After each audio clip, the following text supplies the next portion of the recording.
Oh my goodness gracious. Look at the time. Shout out to Jazz Dog, whose music I purchased to play at the beginning of the stream. Hello, I'm gonna take my hair down. So there's the first time today I'm taking my hair down.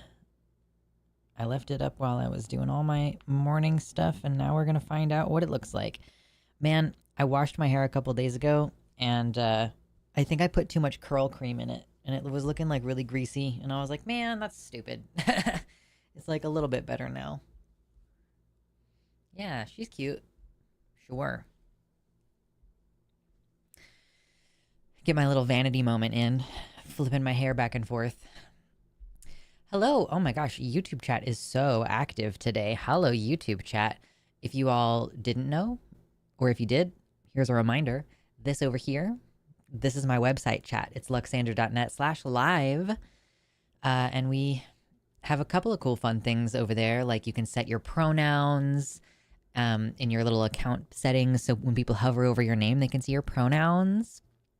And you can donate directly back to me instead of having YouTube take a bunch of your money. So if you decide to contribute financially, the website is the best way to go. But we still appreciate y'all hanging out in the YouTube chat. So what's up, Mabs? I saw you say you were not going to stay in for very long. Hopefully you have a good time at your appointment. Hopefully things go well. What's up, Puggles? Nikki, hello. Peachy, hello. Dally, Systemic. What's up, YouTube chat? Did you eat breakfast this morning? Love that. We're going to circle back to that. That's a great name. Hello to the website chat, of course. Of course, my dears. Baphomet, you actually got here on time today. That's good. Mosh, hello. Nuvenol, where are my heteros at? I don't know. Where are they? Are the heteros in the room with us right now? What's up, Noah? Yeah. Good music. Jazz Dog, always bringing the vibes. How is the sound? Is it just me or is it low? Again, nothing has changed. So if it's low, that is not something that I have any control over. Nasty, hello. What's up, Mickey? What's up?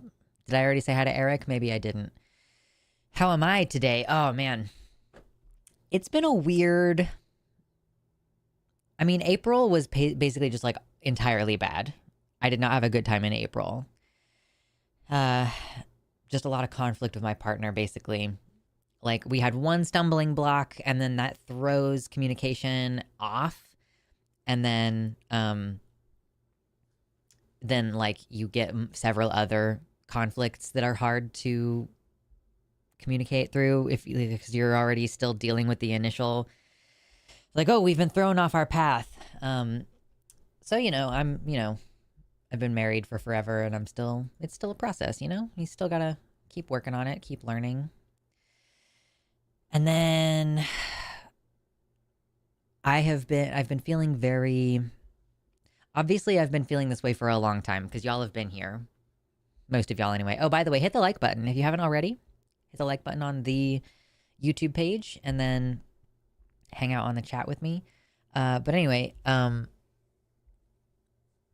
I've obviously been feeling kind of antsy about my job, about streaming, and I'm not sure what to talk about.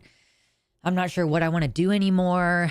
I feel like there's a difference between like having a job that you're like, this is fine, but it's still work, versus like a job that actively makes you feel bad, right? So I'm like, how can I have this job and be like, I enjoy it enough that I don't like feel actively bad on the regular, So that's kind of been what I'm trying to find, is how much time can I give to it, or what topics should I cover, et cetera, et cetera. And this has led me to start looking at like, oh, is there something else I could be doing? What's up, Byron? And, I'm really passionate about a lot of different things. And so I'm like, okay, what can I do? So that's kind of been how I've been feeling lately. But something that I found that helps is to actually take some time to a job where you are spectated at all times. No, thank you. Truly. Yeah. I mean, to be fair, a decent part of this job is also recording, editing, uploading search engine optimization, thumbnail creation, keywords, like all of this. So not literally all of this job is on camera, but that is a big part of it, obviously. And some people are just not suited to it. So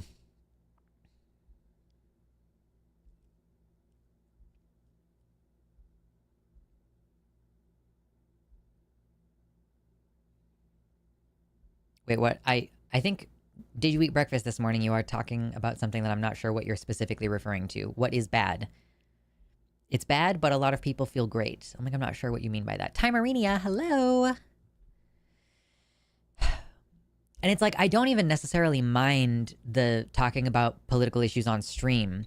The problem is that that requires me to pay attention all week to what's going on, because the news cycle is so fast that if I'm not paying attention pretty much every day, I'm going to miss things.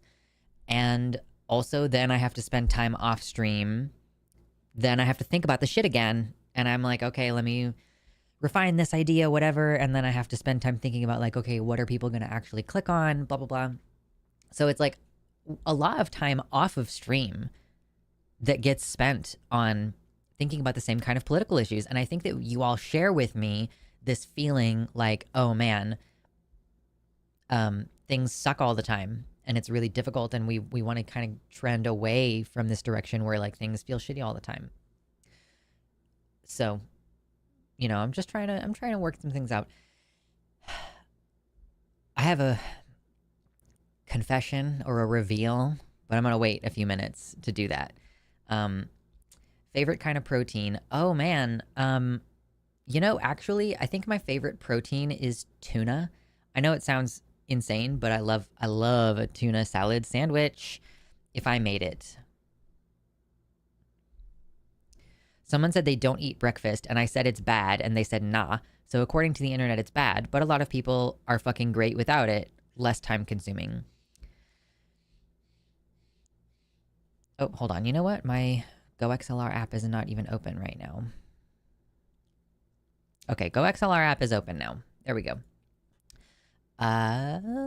Yeah, I mean, it's kind of like a type of fasting if you don't eat breakfast, which works for some people. I have a really bad habit of not eating in the morning, and I'm actually trying to change that. I'm trying to become a breakfast person. I like mushrooms. Girl, mushrooms are not a protein. What? Anyway, so, but it's one of the things that I'm starting to do, because I'm like, oh, I'm on one of my health kicks. I know that not everybody finds this entertaining or amusing, but I'm doing one of my, oh yeah, okay, let me start doing a bunch of these healthy things, but I'm like learning from what I did in the past, and I'm doing things slightly different. So I'm actually trying to eat breakfast as a means of trying to be more healthy, because apparently you can like, it can mess up your hormones and stuff in a way that can cause like mood disruptions and sleep disruptions. Tuna supremacy. True. Yeah. I mean, I guess it probably differs from one mushroom to another, but I was kind of under the impression that like when people replace meat with mushrooms, right? Because there's like all these different ways that you can be vegan or vegetarian. And when people replace meat with mushrooms, I was under the impression that it was mostly to replace the kind of flavor and texture of meat, and that it is not a sufficient protein replacement. I do really enjoy a good homemade tuna salad sandwich. Yo, for real. So actually earlier this week, I made I did like tuna, but then I also boiled 2 eggs. So I had a pouch of tuna, had the eggs, put in the mayo. I actually did go ahead and cut up a spear of pickle, and I mixed all that together. I like mashed the eggs, and it was really good. It's super healthy for you too. Terettisphoria, being a transitional species between fungi and animals, would have a little bit more protein, but I think they are tiny like microbes. Yeah, for sure.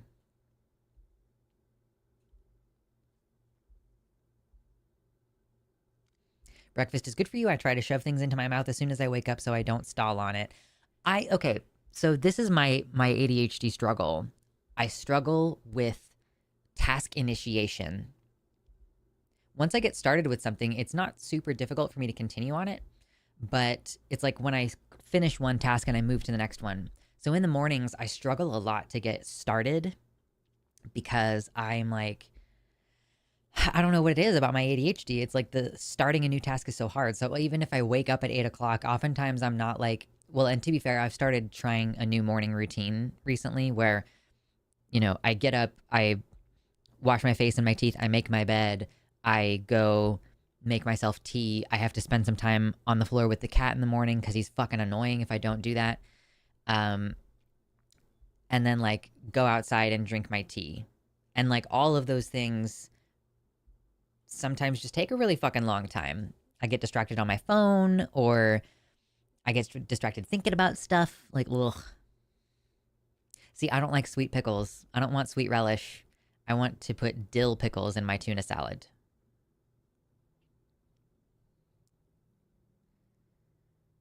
Starting to do something is the hardest thing.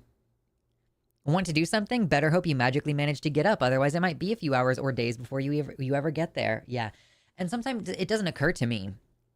I'm like, so for one example is like, I've been meaning to clean my gun since before I moved, but I just haven't had the energy or like time or thoughts to sit down and do it. And so I'm just like, okay, I'll do that eventually. I don't have a membership at a gun range right now anyway, so it doesn't matter.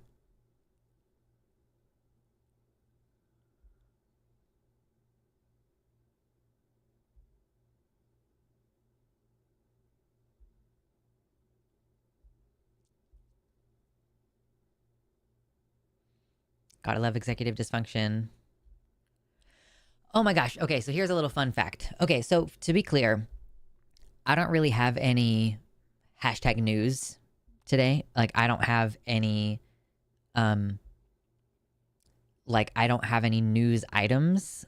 I guess I could look for something, but my plan lately has been let's have Sunday be the stream where we talk about news, and then Wednesday's a stream where I just get to talk about whatever I want to talk about. And frankly, I still talk about whatever I want to talk about on Sundays, but my initial thought was like, okay, let's do all politics news, some good stories, some bad stories. And it turns out that I hate that, and I don't want to keep talking about politics in that way. And frankly, it's not really doing any favors for the channel anyway. So why don't I just switch to talking about movies or something? But it's also a huge barrier I put in my own way if I'm like, oh, I have to start writing video essays when I'm really good at speaking off the cuff. So why don't I just watch movies and then record an off the cuff video review or sharing my thoughts? Seems like something that would make sense. So that kind of seems like something that would make sense to do off stream probably. And I am looking for another job. That's kind of the confession that I was going to make. Wanting to do some small, simple thing for months without doing it is so real. Yeah, it's like I just need to like set everything out and then be ready to, at any moment that the impulse hits me, like sit down and like, boom, I'm cleaning my gun. I'm just not very good at it yet. I don't have a lot of practice with cleaning my gun because I've only done it like once. So I need to probably just do it more often, and then I won't feel the need to like watch a YouTube video explaining how to do it.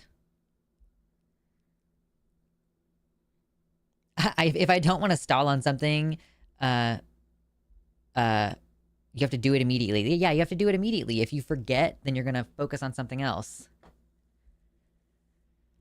Did you consider stream watch parties? I would love that personally, like where you can pause and give thoughts.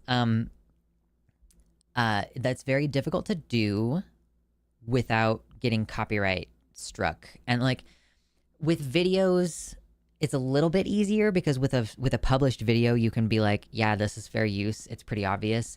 But sometimes with copyrighted content, a stream will just be demonetized regardless of whether you are doing it correctly, where you're like pausing often, making lots of commentary. The whole point is commentary. Like that is fair use. But yeah, it's basically just like, do you want me to not make money anymore? What do you think about Andrew Wilson? I don't know who that is. Who are we referring to? Andrew Wilson. I've been looking at the same cobweb over my desk since December. That's so difficult.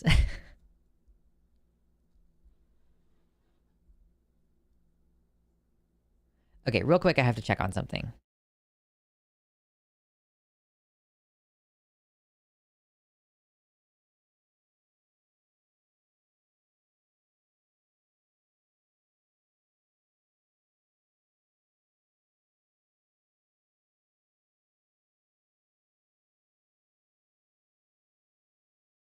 Okay, there was a little bit of background noise and I had to figure out what the fuck was going on. Everything's okay.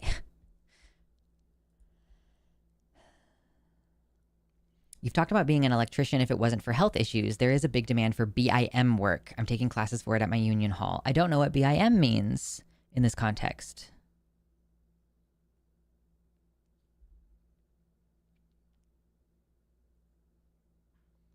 Just do it sometimes works in that if you ever feel the slightest spark of ability to act, simply go all in and go as far as you can get. Because any delay ends up in forgetting that you wanted the thing for X amount of time until you repeat the cycle. Yeah, ugh. The executive dysfunction is so real.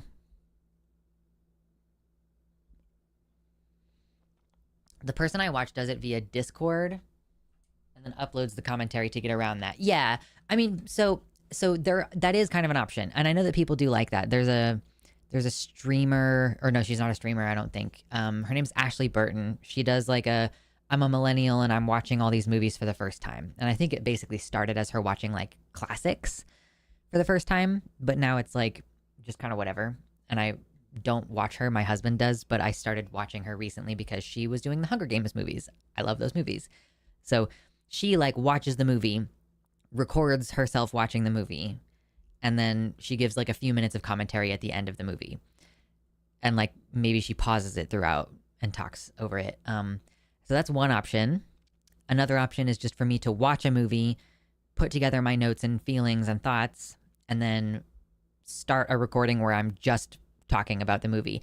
That option means that I'm never going to run into any potential problems with copyright because it's just my commentary.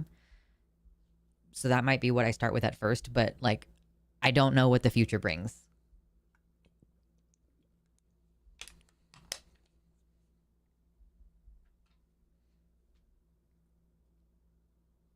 Building information modeling, basically AutoCAD, but better and modern. That's interesting. So, okay. So I had a meeting yesterday. I told you guys about it before. Because you know I've been feeling antsy. I've been like, I don't like that I have to talk about politics all the time in this way. I don't like that I'm commodifying my transness and like desperately asking for people to pay attention. And I'm mostly like screaming into a void of people who already agree with me. And it's quite emotionally taxing and challenging, blah, blah, blah, whatever. And I've been looking into other things. And I'm thinking like, what am I passionate about? And I got this moment of clarity when I was recently talking about Vivian Wilson, who is the daughter of Elon Musk. And she was basically like, yeah, I kind of like the idea of being a streamer. And I was like, that's so disappointing. If I was 20, I would go into environmental science. And then I had this kind of moment later where I was like, oh, you know what? Just because I'm in my 30s doesn't mean I can't go into environmental science. So I kind of got stuck on that. I've been fixated on that for a few weeks. I talked to my partner about it, and he was basically like pretty negative about it because of my physical health problems. Like, I think he was kind of stuck in imagining that environmental work necessarily means physical labor. And obviously I struggle with physical labor. So his response was basically like, this is not a good idea. Long story short, we're still not done working through that conflict of me being like, I don't like the way that you responded about something that I was really excited about. Anyway, and so I've been looking into it a lot, and I've been like, what are the different options? What are the many different things that you could do? And you can do a ton of different things, whatever the field is. If it's like, okay, the focus is climate change, environmental science, ecology, like, okay, there's a million fucking different jobs that you can do in that field. And I went ahead and talked to a couple people who are professionals in that field and got a bunch of advice, basically. So the advice that I got was basically like, we talked for like an hour. I talked to two professionals for about an hour, and they were like, okay, well, you can look at what you already have strengths in. So, like, I already have strengths in having worked in a technical field in the past where I'm like working on electrical stuff and solar panels. Like, hey, look at that. I've even worked in an industry where there's renewable energy or whatever. And also I work on social media. And I was like, okay, that's really, I like that advice, because I was sitting there thinking, I was feeling kind of lost. Like, oh, I'm about to start all the way over. Am I really about to like be 30 years old and like have to go back to college for 4 years? What am I going to do? What's going to happen? Like what, blah. Just a big feeling of like, okay, I've discovered something that I'm really passionate about, but I have no idea where to start. So some of the advice that I got was basically like, okay, well, one thing that you could do to start with is volunteer. Okay, great. Volunteer. Or look for positions that already highlight your skills. And it so happened, after I had that conversation yesterday, that I was on social media and I found out that an environmental nonprofit is looking for a social media manager. And I'm going to fucking apply. I wasn't going to apply originally, and I was reading through the job offer, or like the job, not the job offer, Jesus, the job description. And there's actually, they have a paragraph in there that's like, studies have shown that women, trans and non-binary people, and BIPOC have a tendency to not apply for jobs if they don't have every single one of the qualifications. And I was like, damn. And then I was thinking about it more and more, and I like reread it multiple times, the whole job description and all of the different things that they wanted me to be good at. And I was like, I have experience with like almost all of these things to some extent. And what they want is someone who would be on camera for at least some of the social media posts, like think Instagram Reels and things like that. And I'm like, I already am used to being on camera. And I can edit videos. And so it kind of does seem like perfect. And it would be full-time and it would pay really well. The one thing that I'm a little bit concerned about is like, does that role, so the role is like 2 years. It's a 2-year fellowship thing. And then a potential to become a permanent employee after that. So I'm like, okay, 2 years guaranteed employment. That's pretty good. Is that going to lead me to kind of any growth beyond that? Like, am I going to be able to take the skills that I learn in that job and then continue on and make even more money later? Because obviously the ideal situation is you make 6 figures. I said 3 figures. Make 6 figures. That's going to make it much easier to buy a house. Or at least 6 figures between the two of us, my husband and I, you know? Yeah, so I just like, I thought about it for a long time last night. Like, I think I was trying to go to sleep and I pulled out my phone and was looking at this. And it took, I think it was like an hour and a half that I spent like reading, and it was way too small on my phone. I shouldn't have been reading it because it hurt my eyeballs, but I like reread it. And for each one of the qualifications or things that it said, I was like imagining myself like, okay, how would I fit that requirement? How would I fit into that role? And I think I would fit really well. So basically, I'm gonna write a resume and a cover letter.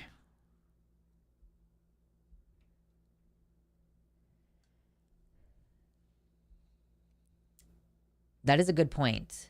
Yeah, environmental nonprofit social media manager sounds like a really interesting thing to do with your time. Yeah, and it would be, some of it would be physical and field work, because some of it involves like covering local things happening for the social media pages. Doesn't anything lead to growth if you spend that time actively and consciously growing and improving in some way? Even just 2 years of income and less stress can enable growth in other areas of your life very easily. That's super true. It is also true that what I am talking about is like career growth. So yeah, if I was making the amount of money that was posted, which was way more money than I've ever made, I think. I'm pretty sure it's way more money than I've ever made.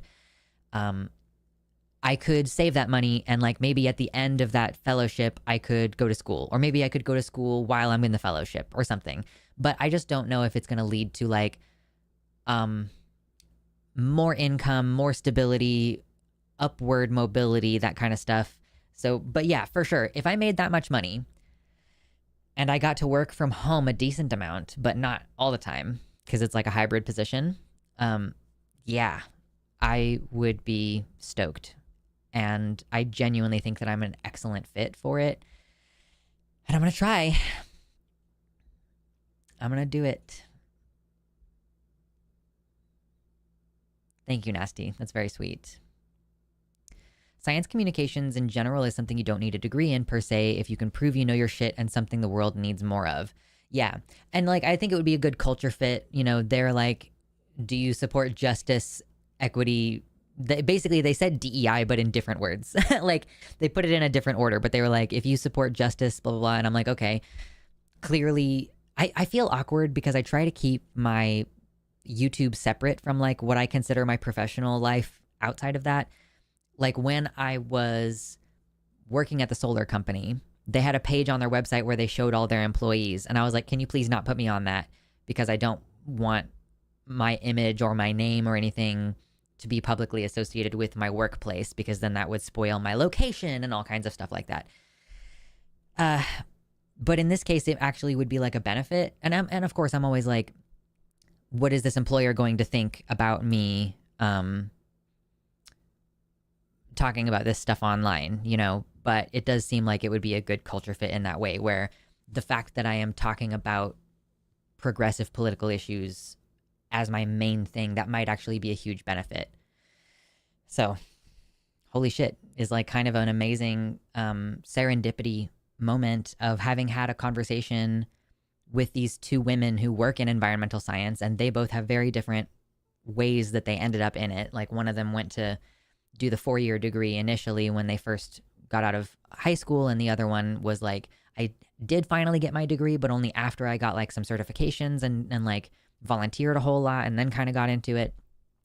And yeah, I appreciate the perspective that like every single type of genre of job like needs a bunch of different people and a bunch of different stuff. You know, in environmentalism, you need people who are out there keeping track of the population of salmon, and you also need people running the finance, like the financial of like the nonprofit. You need people who are lobbying, because obviously politicians don't know very much about the particular science. So if you are knowledgeable enough and you can lobby and tell the politicians like, hey, here's what the impact would be if you passed this law. Okay, like, so there's basically a fucking million different jobs. And even though I imagined in my mind being like, oh, I want to push my physical health to a place where I can hike and like go out and maybe keep track of invasive plants or clear park trails or something. Just because that isn't like, just because I envisioned that doesn't mean that that is where my strengths are, and that it would be a good idea for me to play to my strengths.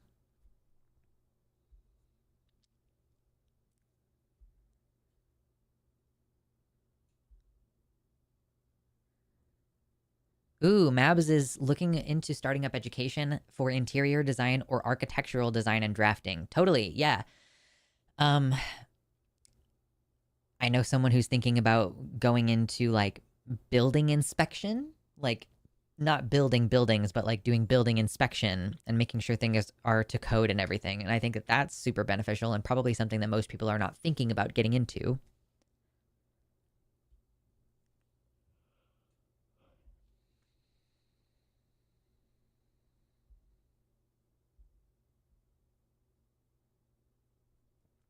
Oh, really? Eric says, I was in more health related ends of things that overlapped with environmental science in water contamination, got into it from shit posting to volunteering to certs pipeline, not gonna lie. Yeah, totally. It seems like, yeah, getting some certifications is like a non-traditional form of education that makes you stand out in a stack of resumes.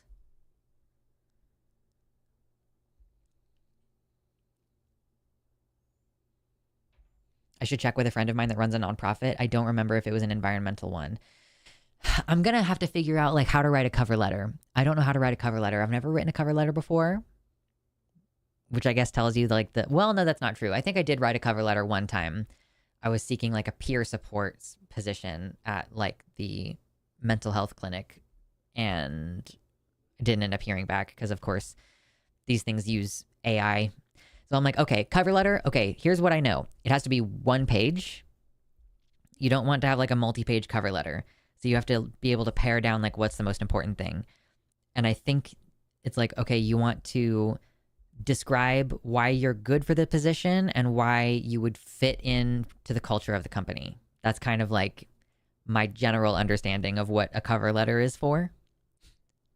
So I might have to look around a little bit. Like, if I was trying to get into a nonprofit role, what would the cover, like examples of cover letters for nonprofit organizations or something? I have no fucking idea how I'm going to figure that out.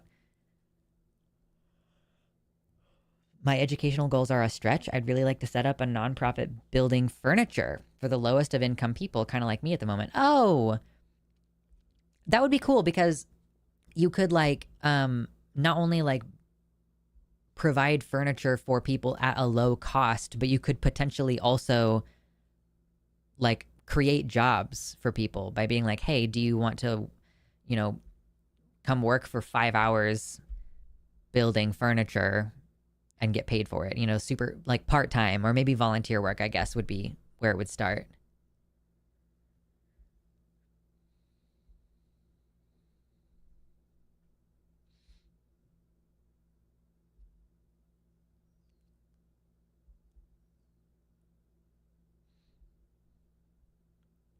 Anyway, ooh, Puggles thinking environmentalist with an evolutionary science communication twist. Ooh, hell yeah.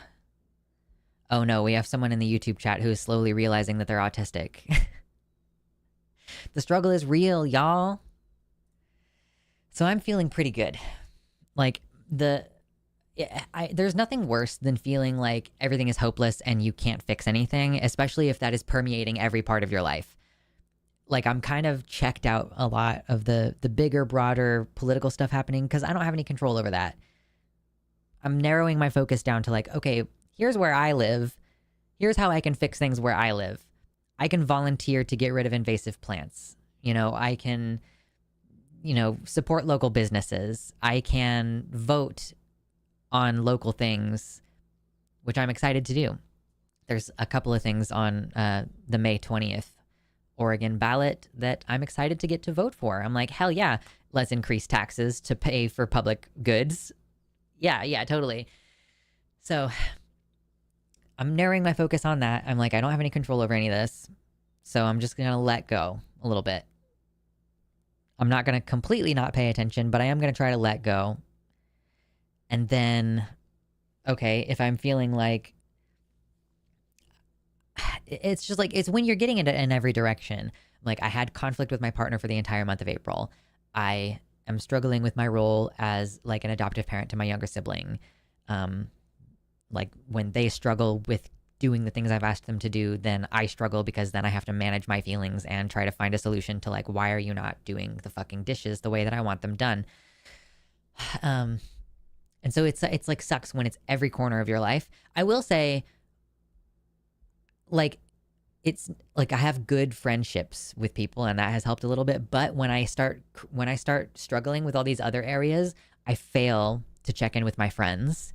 So I haven't checked in with my friends nearly enough. But that is like the one area of my life for the past month that has not been in shambles or has not been like overtly difficult in some way. So yeah, we're working on things. We're trying to make some positive changes. I'm having to do the same thing right now, so overwhelmed, but refocusing on my own health and supporting my immediate community. Totally. Yes. I'm like working on making sure I'm sleeping okay. I'm making a deliberate effort to eat like in a healthy way, making sure I'm getting like fresh fruit and regular eating vegetables and stuff like this, and like just trying to make sure I'm getting a nice variety of foods, spending more time outside. Oh my God, I spent time in the garden today. You guys, oh, I have a garden plot and it's fucking huge. I mean, it's not like, it feels really big for one person. Although I made really good progress on it today in a way that makes me feel like, oh, I can actually smash this out probably pretty soon. Uh, it was so good. Um, I went and I basically I got to chat with someone at the garden who I hadn't met before. He had a shirt on that said Plant Daddy. I was like, we're gonna be good friends. I appreciate that. And he was helpful and gave me some tips on what to do. And as I was like, I think what you would call it is I was hoeing, because I was like, it was like a big spade thing with like a really sharp triangular point, and I was like, psh, and like digging up shit, because there's a ton of grass in my spot. But I found some potatoes.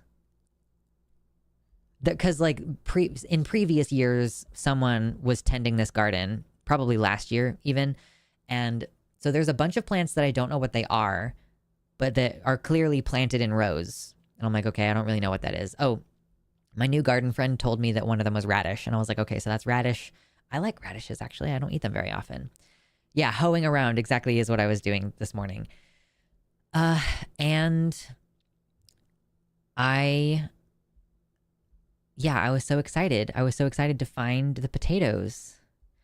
They're red potatoes. I don't really eat red potatoes that much, but I still was excited. So I found them and decided to, one of them I went ahead and like chopped through and separated into two, but I like re-sowed all of those potatoes.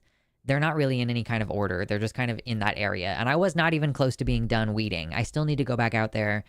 I probably should do it like every day for a while, until it's fucking done. Although that kind of interferes with my plans to like do my strength training exercises. The reason why I went to the garden today is because today was supposed to be an active rest day. Start sending pictures of your backyard garden to Lux's Blue Sky. True. No, seriously, actually, genuinely systemic. There is a page. Oh, I don't know. What is it called on Blue Sky? The feeds? Okay, make sure there's no porn. Good. So on Blue Sky, you can follow these individual feeds. And so I follow the gardening feed.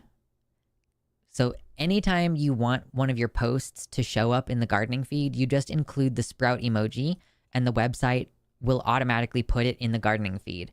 I do go here to cleanse my brain. Like, this is something that I have made a habit of doing.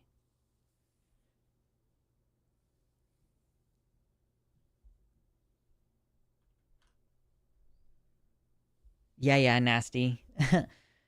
No posts from Nasty at the very top of the page on Blue Sky today. Okay. Oh my gosh. I'm so thirsty.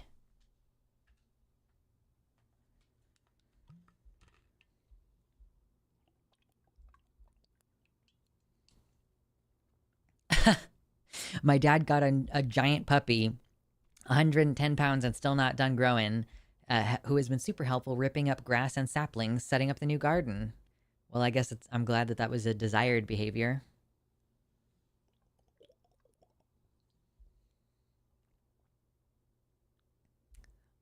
I've red potatoes, good for soup and roasting, so much better than most other taters for growing. I prefer Yukons.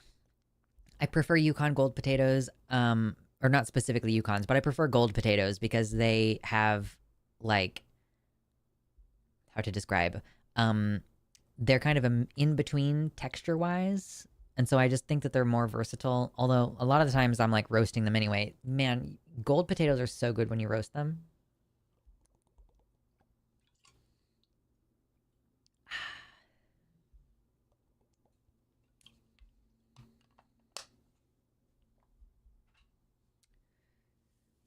Mosh says, I got out properly for the first time in a while yesterday. I was in the sun, did a bit of walking, and picked some dandelions and stayed hydrated. Oh, I love dandelions. I saw like a couple of really big dandelion plants while I was out and about. But the thing is, when you're out and about, you do not know if pesticides have been sprayed. So I'm always like hesitant. I always feel like I can't eat dandelion unless it's like from someone's house that I know. I like Yukons, but they're harder to grow. Oh, okay, fair.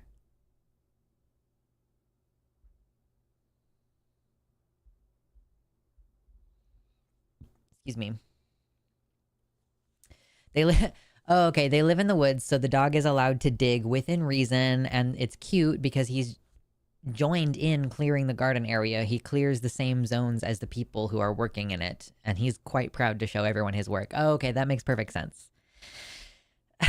Like, all right, the dog. At least the dog is not like digging up something that you wanted, because that's that's the problem, of course, with people like Timerinia who will. What did you say? Gonna reinforcement teach that puppy to rip up plants? Yeah. We're just gonna turn this puppy into a absolute terror.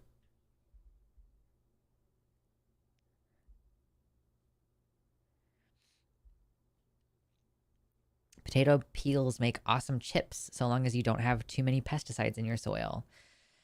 I prefer to leave the skins on my potatoes when I eat the potatoes. The potato like skin has the most fiber in it.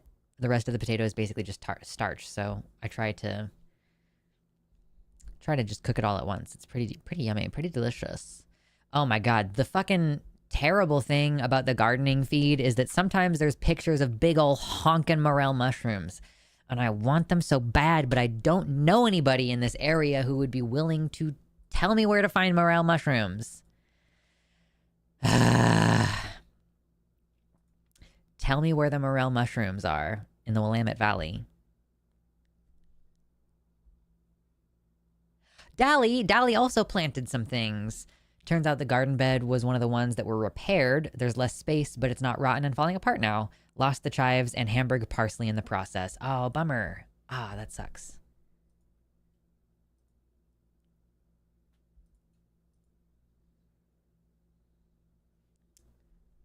Check. I'm seriously considering growing mushrooms at home. Yeah, that usually, I feel like it works like in a pretty short term sense. Like you can buy a thing of mushrooms and it might it might fruit like once or twice, but I feel like it's really difficult to establish recurrent like reoccurring mushrooms, like because they tend to eat dead material, so it's like, okay, how are you making sure that there's enough of that dead material? I personally, my theory is because morel mushrooms tend to show up around trees that are dying but are not dead. I think that what they're picking up on is a specific chemical that's being put out by a dying plant, by the dying tree. Like I suspect that the reason why morels don't keep fruiting around the tree like years after it's dead is because it's not actually there for the dead tree. It's there for the dying tree. So it's like, how would you possibly maintain something like morel farms? But of course we have like the button mushrooms, portobellos. Basically all the mushrooms that you can buy in the grocery section of your store is portobello mushrooms. Even the small ones that you get, they're just like portobello mushrooms that were harvested before they got portobello sized. Lion's mane. Ooh. Morels look so spooky cool. Never ate them though. Listen, you really, really, really, really should try morel mushrooms at least once in your life. They're really fucking good. Personal opinion, the best way to eat them is to deep fry them. Like, genuinely, like my mouth is watering thinking about it. It's like, I didn't even know that anything could taste that good.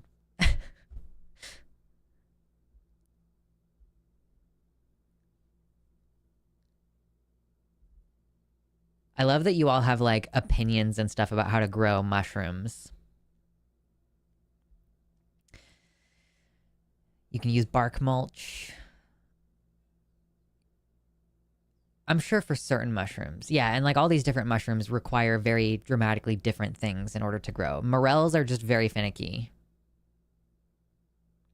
Morels like fall forest floor rot, but everyone cleans it up. They take 2 years of growing underground to fruit. Yeah, forever to fruit. Batter fried in butter. Ooh, I guess, yeah. So I tried to saute morels one time, just saute in butter, and they were just not a good texture. The thing about putting them in like a batter and frying it, that is, you get the crispy crunchiness, and then there's like the mushroom texture on the inside. Like genuinely so fucking good. It's insane.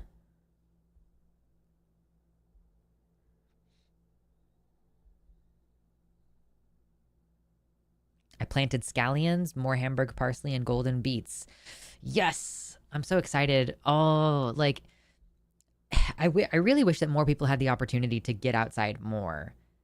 And like, specifically to garden or something like that. Like, get your hands in the dirt, or like climb a tree, or like lay down in the moss, or like take pictures of the ducks. Like, genuinely, people, okay, this is a problem that I have, and we've talked about it before. I have a problem with the fact that people take advice like, okay, basic advice that you'll get from your doctor, your primary care physician, you'll get it from your therapist when you first meet your therapist. Like, if you get a new therapist and that therapist is going to ask you, like, if you describe your problems, they're going to be like, okay, well, how much are you eating? How much are you sleeping? How much are you getting to hang around your friends? Those things do matter. And if you are not doing those things, then some of the other stuff that you can accomplish in therapy is going to be harder or less doable. So yeah, I know that everybody rolls their fucking eyes about doing yoga, but like genuinely stretch just a little bit every day. You will feel better. It's a cumulative effect. I think people do yoga once and they're like, yeah, well, it made me sore and it made me self-conscious about my body and I don't want to do it anymore. And like, I did it for like 2 weeks and I don't feel any better. And it's like, okay, well, give it like 6 weeks and do it at home and don't focus on what other people look like. And then you'll probably be fucking fine. Like, yeah, go outside. People get so fucking butthurt about the concept of touch grass. And like, yes, there are some people who are literally bedbound and can't leave their house, okay? I've seen Diana from Physics Girl. She cannot leave her house, really. There are some people who are like that. But if you are even kind of remotely capable of getting outside, you should do it. And if you can't get outside, open a fucking window. And then park your ass next to it and sit by the fucking window for an hour a day. Basic stuff. Cumulative effect. Doesn't work overnight. Drinking alcohol, immediate effect, immediately makes you feel better. Long risk, like longer term risks, but it's like a highly impactful immediate thing. Whereas most things that actually accomplish long-term positive health and growth for you are going to be things where you don't immediately feel better. Sustainability is the difference here. Sustainable changes. Ginger. Oh, I would love to grow ginger. Yes. That's awesome. Going outside is great. Once you dip your toe in and get dirty, then you don't want to go back inside. Is it like showering? Is it like, how would people feel about shower? They're like, I don't want to shower. But then once they get in the shower, they're like, oh my God, this feels amazing. Is that what it is about going outside, where people are like, I don't want to go outside. It's so much work. And then they get outside and they're like, oh, actually, this is the best. And I don't want to go back inside.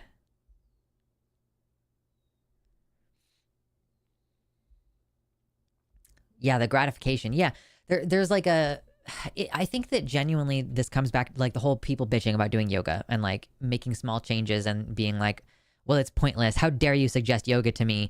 And it's like, but do you do it on a regular basis? If you don't do it on a regular basis, or if you never did it on a regular basis, and by that I mean a few months, then you can't say whether it's effective for you. You have to actually commit to something for like 8 weeks and see how it works.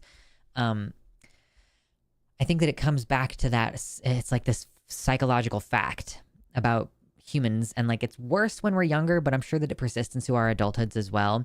This thing of like you um you have a hard time imagining the reward in the future versus the reward now. It's like that thing where they sit a kid down with one marshmallow and they say, okay, just wait here a minute. And when I get back, if you don't eat this marshmallow, I'll give you another marshmallow. So it's like the kid, most often, they eat the marshmallow that's in front of them because they can't imagine like the delayed gratification. And like this is true, I think, with animals as well, that animals are non-human animals are looking at like what's the immediate thing.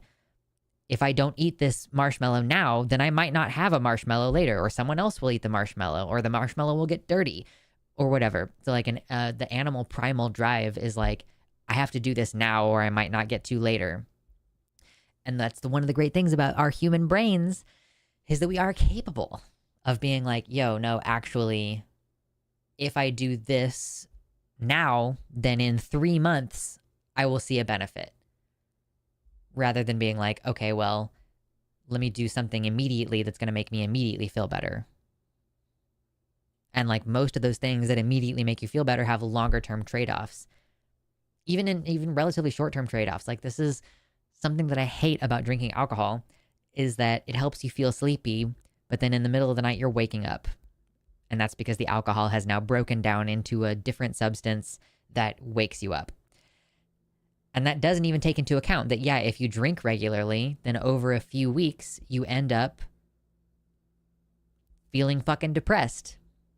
Has a cumulative depressive effect on you. So it's like the opposite. It's like the inverse.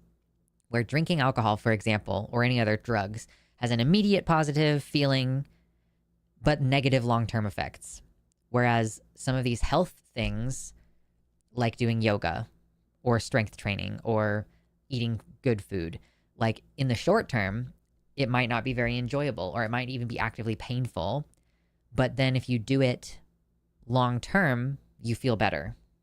Yeah, alcohol sucks, I know. Committing to a schedule. Listen, you don't even have to commit to a schedule. You could just be like, oh yeah, this morning I remembered that I'm supposed to stretch today, and then do like a really short yoga routine. And then the next day, maybe you're like, right before bed, you're like, oh shoot, I haven't stretched today. Let me sit down on the floor and do some static floor stretches for like 5 minutes. That's all. That's all you have to do. And people seem like so unwilling to do it. And I'm like, yeah, I get it. But at least you have control over this shit. You know, again, coming back to that control, is like at least you have the ability to do something that will make you feel better. And it will make you feel better regardless of what else is happening. It will make you able to deal with the things that you can't control in your life.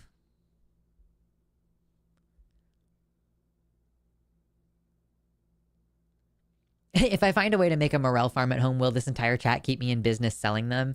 Are you in the UK? Because that would be difficult. But I mean, there are places like my partner has, I think he actually on his desk right now has a plastic container of dried morel mushrooms. So like there is some amount of commercial production, or maybe if it's not commercial production, maybe it's just like they have relationships with local suppliers who actually physically go out and do the hunting, and that's why they're so expensive. I put a yoga poses poster up in my room. Yeah, you just like visual reminders. But fresh morels are better than dried morels. That's the thing, is if you're in the UK, I will order morels from you, even though they will be dry and not as delicious.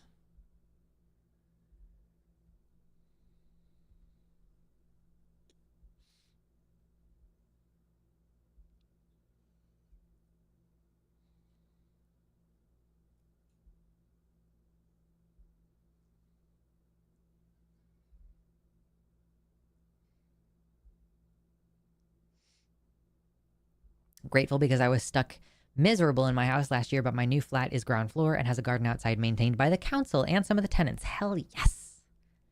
Excited for you. It's easier to get outside when you're not up the stairs, for sure. Oh, Noah.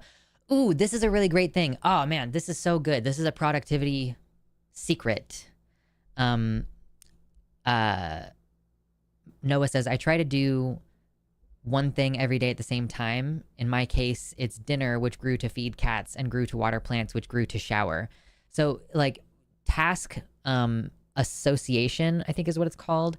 So, like, if I finish my dinner and then I immediately take my dishes to the kitchen and I immediately wash them and then go brush my teeth, like, task association to, like, one task leads into the next. The reason I struggle with that is because I struggle with task initiation. So I still have the trouble of, like, yes, one task leads into the next, but technically there is still a gap where I've, like, ended one task and now I have to do task initiation for the next thing. So sometimes it doesn't work perfectly, but oh my God.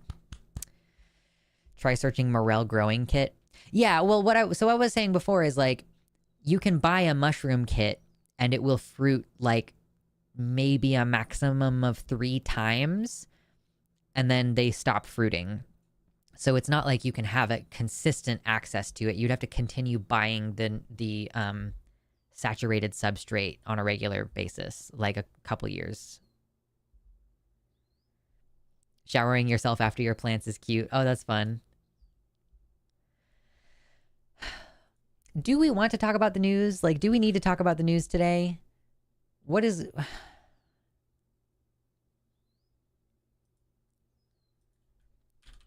I guess I am kind of running out of, like, my own personal good news in a way that is making people not want to stay. I keep seeing people trickle in and then leave.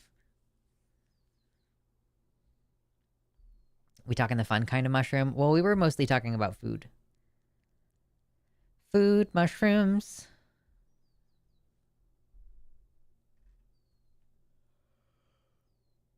Ooh, yawn. I'm just looking at Erin Reed's website, which she's brought on some contributors. Save the news for Sundays.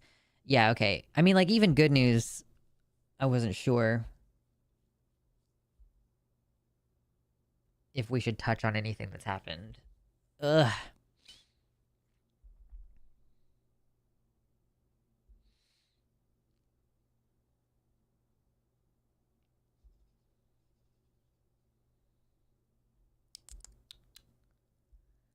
Good news from Arizona. That's definitely what I was thinking of too, food mushrooms. Yeah, like, right before I moved here, they changed the law. Because, like, previously in Oregon, they had decriminalized a lot of drugs. Like, basically all the drugs, as far as I can tell. And they decided to change it back. So there's no legal shrooms here anymore. Sad. Cringe. It's fucking stupid, too, because, like, it seems like the reason why people voted to recriminalize those drugs is because they're like, yeah, well, all these homeless people, and it's like, this isn't going to impact the homelessness problem. You realize that, like, and it's also not going to address the homeless people doing drugs problem. I have personally witnessed homeless people doing drugs since I moved here, and I moved here in January. And I do not go very many places.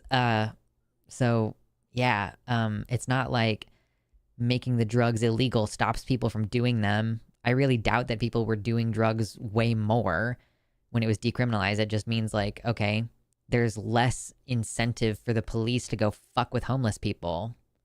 Anyway.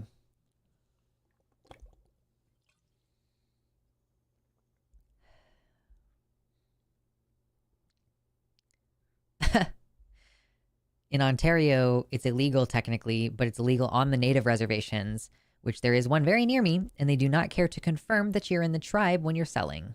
Convenient.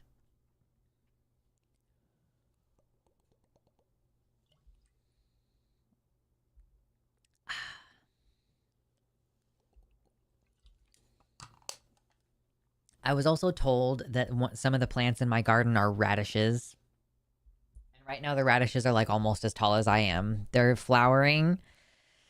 And I don't know if that means that there's going to be a bunch of them. It's like, is each one of these flowers going to turn into a radish? Because if so, I'm going to have so many fucking pickled radishes.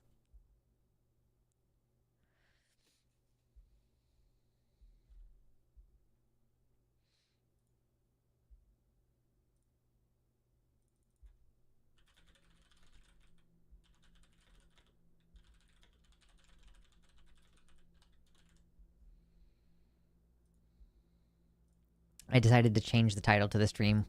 We'll see what happens.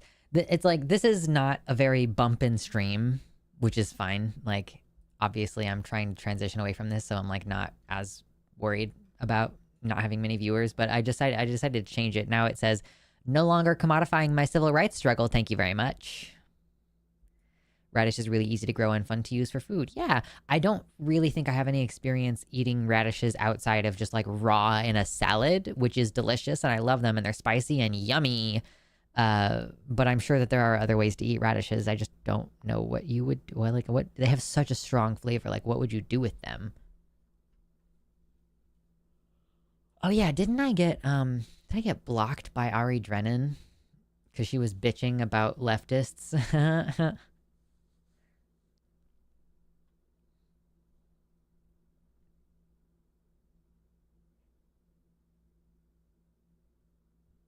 If your radishes have flowered, they will have gone over and be woody, assuming we're talking about the same thing. Yeah, no, I don't know anything about yeah, so they're very tall and they have a bunch of yellow flowers on them right now. Does that mean that they're not going to turn into food?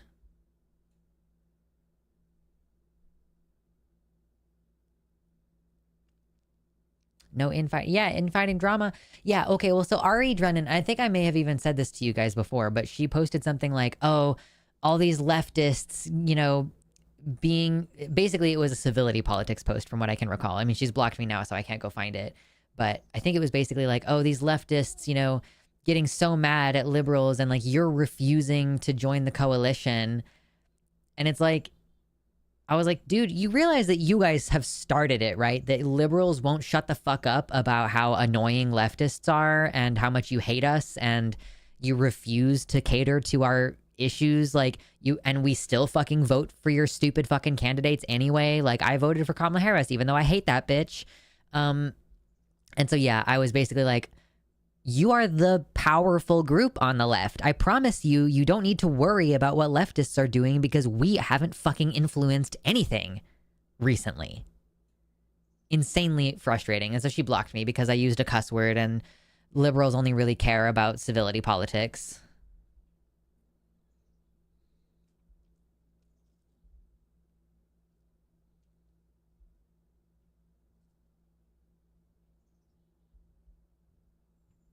Generally fruit after flowering and veggies before, but that's not always the case. I don't understand what flowers are for if it's not like the flower is what becomes the thing. Is this the thing that makes fruit that the flower turns into the thing? The radish is the root part. Oh, okay. Weird. Wait. These radishes were left in my garden from like the previous years. So did that person like not harvest their radish?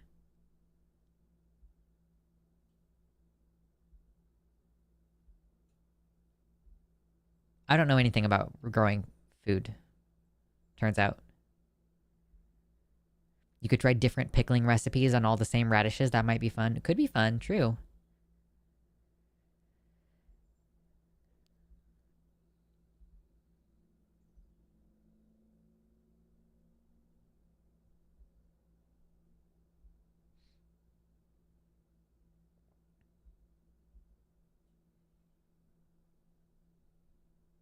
Yeah, see, true, exactly.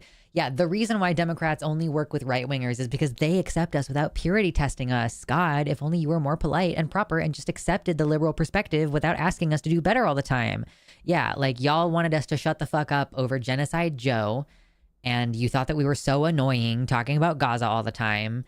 And you were like, well, guess what, Sweaty? If you don't want to end up in a camp, then vote for Biden. And we fucking did vote for Kamala Harris. And still.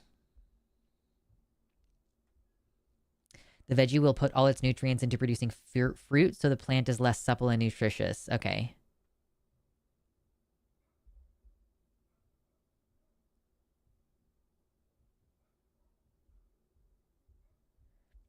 Okay, that's interesting. I'm gonna have to research into this a little bit, and because if that's the case, then it means that I might as well just dig up these radish plants. Like when I first got to the garden, they were about yay tall, like about a foot tall. I think that they had been like chopped off the top, and I was not sure what they were. And now it's grown up and tall, but like I'm like, if it's the roots, then why they should have dug up the plant, right, to get to the roots. True, yeah, it's a big tent, and you'll have to share it with open fascists if you want the support of the moderates. Yeah, Jesus.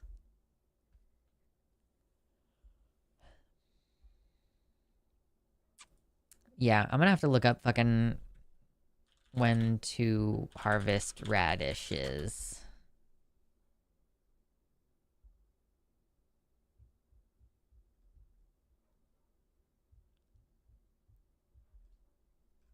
I'm gonna have to look into this a little bit more because I don't actually know if that's radish.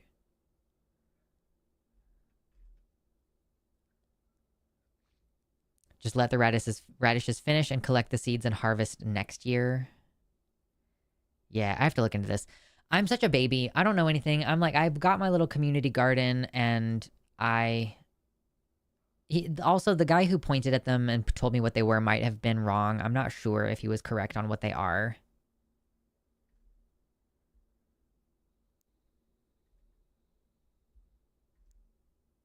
I actually assumed that it was like a Brussels sprout when I first saw it.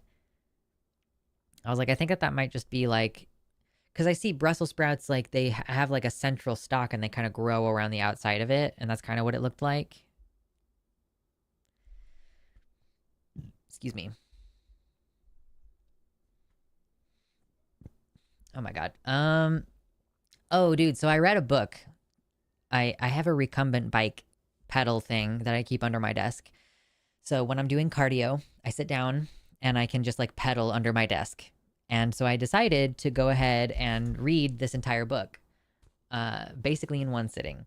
It is called Z for Zachariah, and it's a young adult novel that I read when I was a kid. And I was like, I'm thinking about this book, and I want to go ahead and reread it. And I did. And here's what the book is about. The book is about like a nuclear holocaust of some kind has occurred. There's been a war, and it caused a lot of radiation fallout.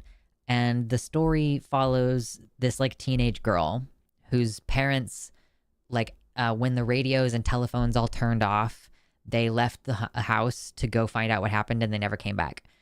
And she lives in like a valley, and there's something about this like valley that the radiation can't come through. Like, I don't know. I don't even know if this is scientifically accurate. It just is what happened in the book. And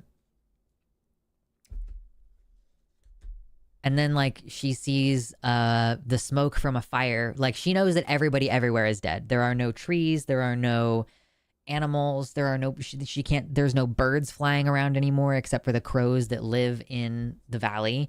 So everybody's fucking dead. There's nobody on the radios, no electricity, no telephone service. The book is called Z for Zachariah by Robert O'Brien. And she sees a fire in the distance, and she's like, oh, well, that means that someone is alive. And it ends up being a man who has the world's only radioactive proof suit. The conceit is that he and his lab partner were like creating a like the world's very first radioactive proof suit for the US Army. And then this attack on US soil happens, and they obviously like they only made the one suit. So he gets in the one suit and is like looking for life anywhere, and he stumbles upon this valley, and she's like smart enough to want to stay distant from him because she's like, I don't know what this person is like. I don't know if this is going to be a nice person. I don't know if this is going to be like a mean person or whatever. And he does something stupid, which is that he tests one of the water sources in the valley, which is a spring, not irradiated because it's a spring. And then he sees another water source and thinks that it's the same water source, but it's actually the irradiated water source that it starts outside the valley and comes through the valley and then leaves. He gets in the irradiated water because he's excited and he doesn't check. And he ends up really, really sick with radiation poisoning. And then she decides to go take care of him and she helps him recover. And then he tries to rape her. And then she leaves the house and she's like, look, we're the only two fucking people alive. If you just let me continue to, she's got chickens and cows and stuff. It's like a little farmhouse situation. She's like, if you will just let me milk the cow and I'll run the tractor and grow all the food and I'll just leave your portion of the food on your porch, like, that's fine. I'm just gonna fucking go live somewhere else. And then he like systematically tries to catch her. And at the end of the book, she's like, I don't want to kill him. And I'm like, bro, I would have, she had already moved her guns out of the house. And I was like, girl, you have to kill this man. Like, he tried to rape you after you helped him recover from fucking radiation sickness. And she had even been thinking like, oh, if he gets better. So this is before she knew anything about him. She's like, oh, if he gets better, you know, we're kind of the only two people alive. I could imagine myself like getting married and trying to have some kind of life with him. And it's like, if he didn't try to rape her, that probably would have been the direction things went anyway. Of course, he might have been thinking of it from a pragmatic perspective of like, I have to, but it's like, he was just a really controlling dude. Like, he was written as like, he has to have control over everything. He has to be in charge of everything. He's going to take possession of her instead of treat her like an equal. And yeah, so what she ends up doing at the end of the book is she steals the suit and leaves the valley to go find other people somewhere else and like leaves him stranded there. Which, like, girl, I'm like, again, you have a completely self-sufficient situation. You're sitting here with land. You're sitting here with like access to what was in the store down the street. So, you know, like, you have the potential to just live this out long term. So she didn't shoot him. At one point, he shoots her in the ankle on purpose in an attempt to get her to like have no choice but to come back, basically. He tries to trap her a couple different times. Like, it's fucked up. He tracks her with her own dog. And yeah, I'm like, bro, you should have shot that guy. Definitely should have shot that guy. I don't even know what the fucking point of the story is. Having read it now, I'm like, okay, first of all, it was written by a man. We can see that. Robert O'Brien, we know. Because, like, I feel like in that survival situation, if it's like, I have guns, I grew up in the country, this is my fucking house, like, my family is dead, but I have the cows, I have the chickens. Is it a horror novel? Not really. It doesn't really play like a horror novel. I mean, it's a young adult, so... But I'm like, what message is that? Like, what's the message in the story? Turn the other cheek? Like, is this a fucking religious message? Like, Yeah, married the suit. Let's go. True. Thinking of marriage when you're the only two people alive is hilarious to me. Yeah, I think that, I mean, so basically, like, she is religious and she visits the church, but she's like 16 and she's from the country. So, like, you could understand why she has those beliefs, you know? And it almost seems like she doesn't directly think of God as like a supernatural being. It seems really more like she goes to church to self-soothe in a way. So it's like almost not a statement about like metaphysical truth so much as it is like a comforting habit that she goes through. If you can't make him leave your own home, then just make him leave the mortal coil already. I swear there is no law. Anyway, he's hurting you. Yeah, truly. Like, if you're in a situation where like there's no law, there's no cosmic horror, the message sounds like the empty bleakness of humanity. Well, okay, so weirdly enough, so she likes English, and she wanted to be an English teacher before the world fell apart.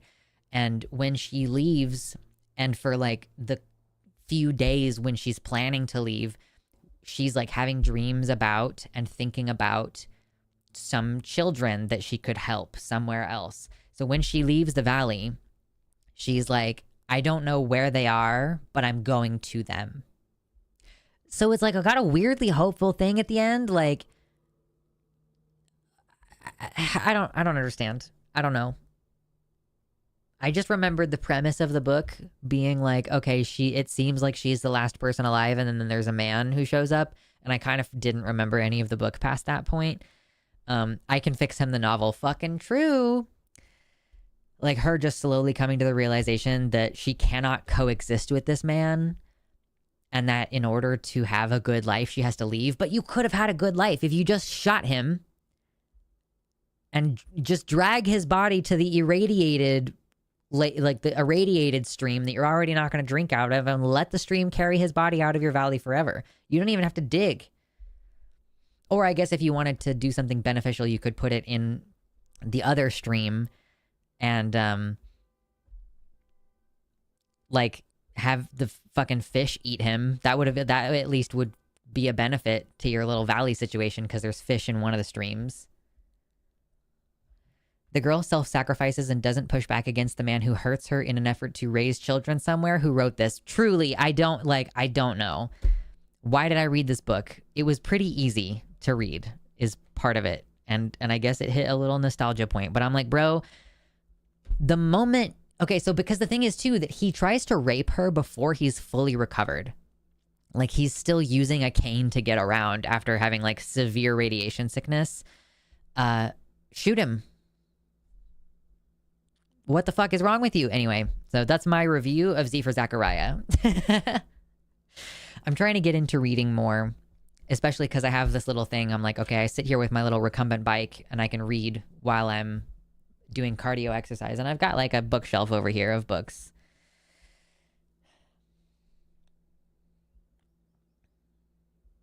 This book probably hits hard if you are that kind of man.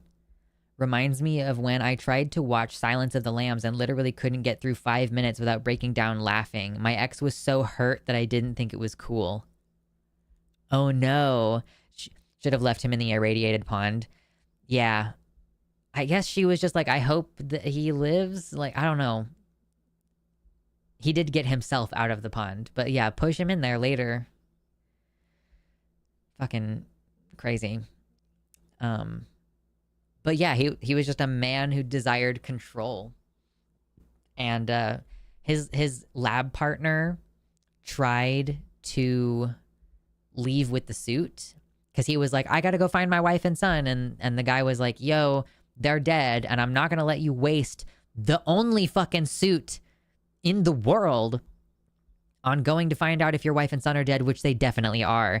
And then he ends up shooting that guy and killing him. So that's kind of like a conceit of the whole thing, is like, she knows from pretty early on while he was sick that he shot the dude because he's having all these delirious dreams and he's talking in his sleep and stuff. And then she looks at the suit and sees that it's been shot through and patched. Like there were bullet holes and they were patched so that the suit would continue to maintain its integrity. So I'm like, okay, you knew from the beginning that he like was gonna he shot and killed a guy because he wanted to control the suit and who had it. Just ignoring all the red flags. Ignoring every red flag. Silence of the Lambs is a great movie when you ignore the transphobia. It's an interesting movie. I haven't watched it in long enough to have really an opinion on whether it's good. I mean, obviously you've got the performance from Anthony Hopkins, and I fucking love Anthony Hopkins, and his performance always makes a movie great. And Jodie Foster, of course, great performances all around. The Buffalo Bill part, of course, is kind of ridiculous and comical. But it's a similar thing with Hannibal. Like, Hannibal, he wants control. Like, it seems like that is, I guess, like, the thing in common between Silence of the Lambs and this book is that he's like psychoanalyzing Jodie Foster. He is tripping her up. He wants to see how she reacts. It's a fucking control game.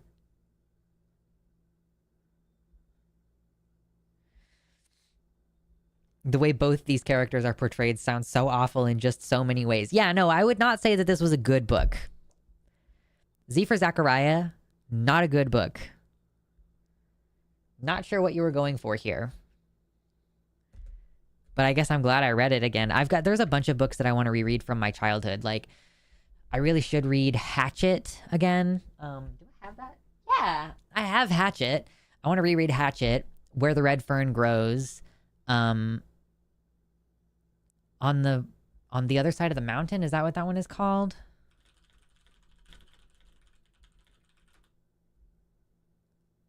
On the Far Side of the Mountain. God, that was a good book.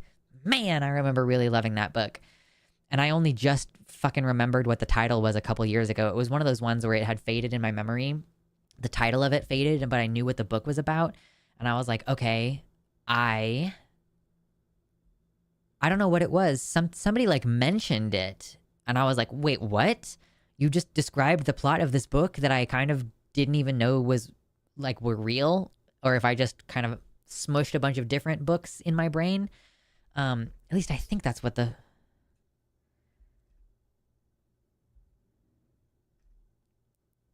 it's like a book about like a kid who ends up living alone in the woods, and he has a hawk. And like the hawk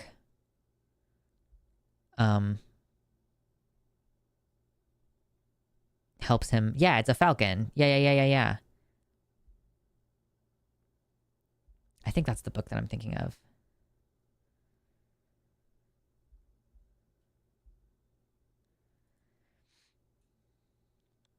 Is Psycho transphobic? I haven't ever seen Psycho. I don't know. I feel like Silence of the Lambs isn't transphobic per se. In the movie, they say he isn't transgender, but it wasn't clear enough in the messaging that people thought he was trans anyways. I mean, I think part of why people think that it is transphobic is that a psychologist who doesn't know anything about this person just declares that this person is not a true transsexual. And like, it's also transphobic because it portrays gender nonconformity as a form of extreme deviancy that like is associated with murder, you know? Is it My Side of the Mountain? And then on the other side of the mountain is like the sequel, My Side of the Mountain. That might be the one I'm thinking of. He has to like find a way to get salt. On the other side of the mountain is the sequel. Okay. Wait, oh, Jodie Foster's country accent in Silence of the Lambs. Yeah. They assume Buffalo Bill isn't trans based on dated psychiatric diagnostic criteria. Yeah, totally. And like something that draws a distinction between true transsexuals versus people who are just sexually deviant is like, we don't love it. Those books are so special to me. Kitty, you know the books? Yay! Yeah, I read a lot of books as a kid about kids alone in survival situations. It's kind of insane, actually.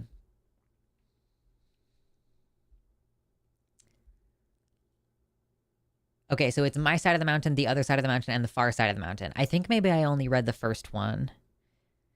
Because I don't even think I knew that there were sequels. I really want to reread The Bridge to Terabithia sometime. Oh man, that book made me fucking cry. Dude, like, I think I've told this story recently, but I was reading the end of The Bridge to Terabithia in the library. And, like, if you know anything about it, there's this just absolute gut punch in the, like, at the beginning of the last act of the book. And, there's no way to see it coming. I don't think that there's any foreshadowing. And it's just a gut punch. And I'm, like, bawling. And there were these booths at the library where it was a booth, like a booth at a restaurant where there's like a table in the middle and then there's like a kind of semicircle shape of like chair, like a booth, you know? And I slid down under the table and was like crying. And like I couldn't stop reading. Oh my God, it was crazy. I need to reread it. It's so good.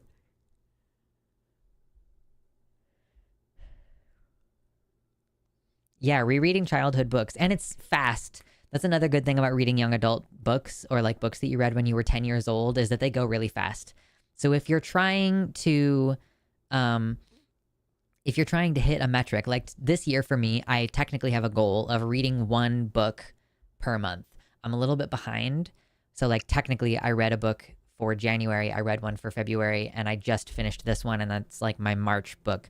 So I need to read another book to satisfy April, and then I'll be more on track. But functionally what I'm saying is I'm trying to read 12 books this year, and these, like, if you read young adult, it just goes so fast. I had read like a little bit of this, and then I just sat down and did like 75 minutes on the recumbent bike and finished it. Hatchet sequels? I think I did read a sequel to Hatchet, or at least I knew that there was one.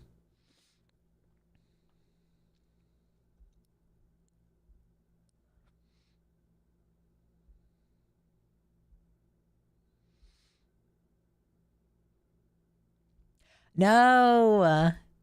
Baphomet says, the crazy thing is one of the online kids chat room type of sites I went to as a kid had a Bridge to Terabithia tie-in, and I thought, oh, cool, I'll ask my parents to see this movie. Why? Yeah. Dude, The Hunger Games actually got me the literal other day when I was rereading them, like, got me good. Genuinely, okay, so with The Hunger Games, if I am reading the book, or if I'm watching the movie, or even if I was, like, I was trying to watch a video recently that was, like, a lesbian talking about she was doing literary analysis of The Hunger Games, and she was talking about the kind of post-credits scene, or whatever you want to call it, the epilogue, and how, spoiler alert, Katniss ends up with Peeta and they have babies. And she was like discussing, is this something that doesn't make sense for her character? Because she does say at the beginning of the series multiple times that she does not want to have kids. But she says that in the context of the Hunger Games existing. So of course, you know, you don't want your kids to end up going in the Hunger Games. And so I was trying to watch this video, and I couldn't. I was fucking crying so easily because of Rue and Primrose. It just was really, like, like, the scene in the movie where Rue is dying and she asks Katniss to sing for her. I'm like, I genuinely can't with this. I'm like, I am gonna cry so hard.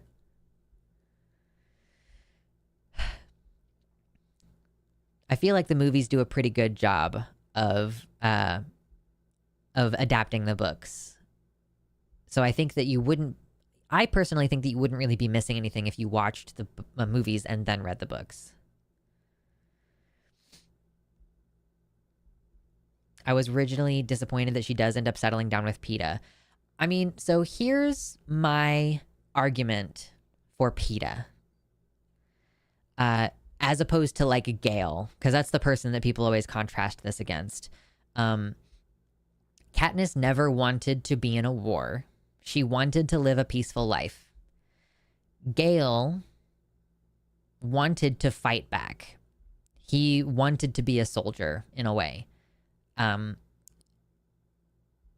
And there is also something to be said for the fact that I don't know if you can relate to anybody anymore if you have been through the Hunger Games. And it's that's not the only relationship we know of in the series where it's two victors end up together. Fennec and Annie, prominent example. Like when victors end up in relationships, it is not uncommon necessarily or unheard of for them to end up with other victors, because who else can fucking understand you? It's not just the oppression of living in the district. It's not just being food insecure. It's not just trying to make ends meet. It's not just living under fascism. It's the battle royale. Yes, she shares parentification with Gale, because Gale's dad died and he's like the man of the house and he's got like 5 younger siblings or something. And Katniss is parentified because her dad died and then her mom went catatonic, and so she became the person who was taking care of her sister. They share parentification, but they don't share the experience of being in the games, of going to the Capitol, going to the games twice, and then like fighting a war together. Because, well, no, I guess Gale is there for the part where they're like making their assault on the Capitol. But yeah, I think it makes perfect sense. And Katniss originally said that she didn't want to have kids. But yeah, it was a desire to not have that ripped away from you. And so once the world doesn't have that in it anymore, when she allows herself to relax and really think about like, what does she actually want? She wants someone soft. She wants someone who ties her back to her humanity. And they share so many experiences that like it makes sense to me that she ends up with Peeta.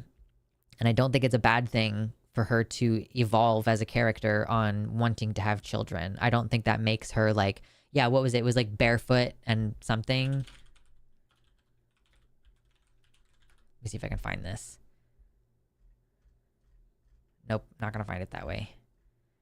Maybe it was in the thumbnail and not the title.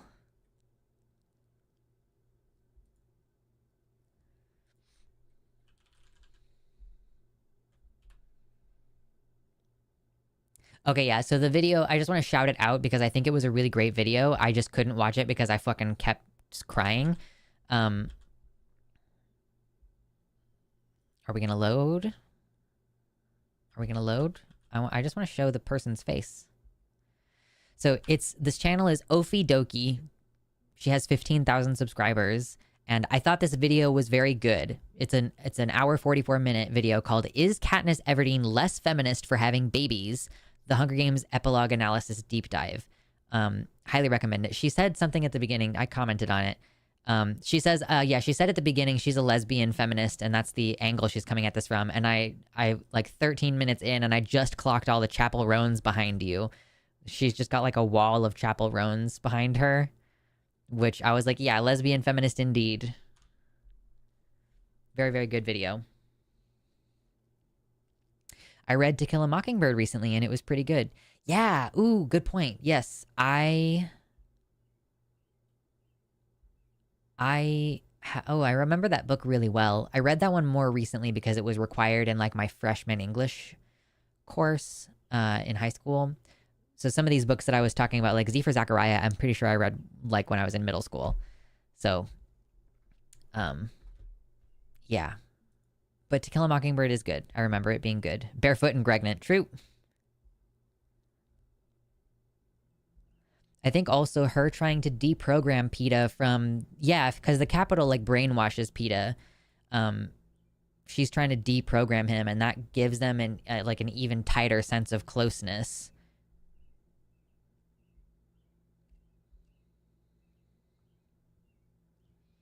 Wasn't Gale also in on the plot that killed Prim? Hell yeah, dude. Yeah, so Katniss's little sister dies toward the end, and it's because Gale had created this plan of like setting off one bomb, and then all the medics rush in, and then setting off a second bomb, and Prim dies. because of that. He wasn't like part of the decision-making process, but it was his idea. And so she kind of blames him for her sister's death, which I don't think is necessarily wrong to do. I kind of get it. I mean, I don't want to be clear that when I was younger, I was very much on the side of like, why would you not end up with Gale? This is like an evolved opinion as I have thought about it more over time. Like it makes more sense to me now for her to end up with PETA.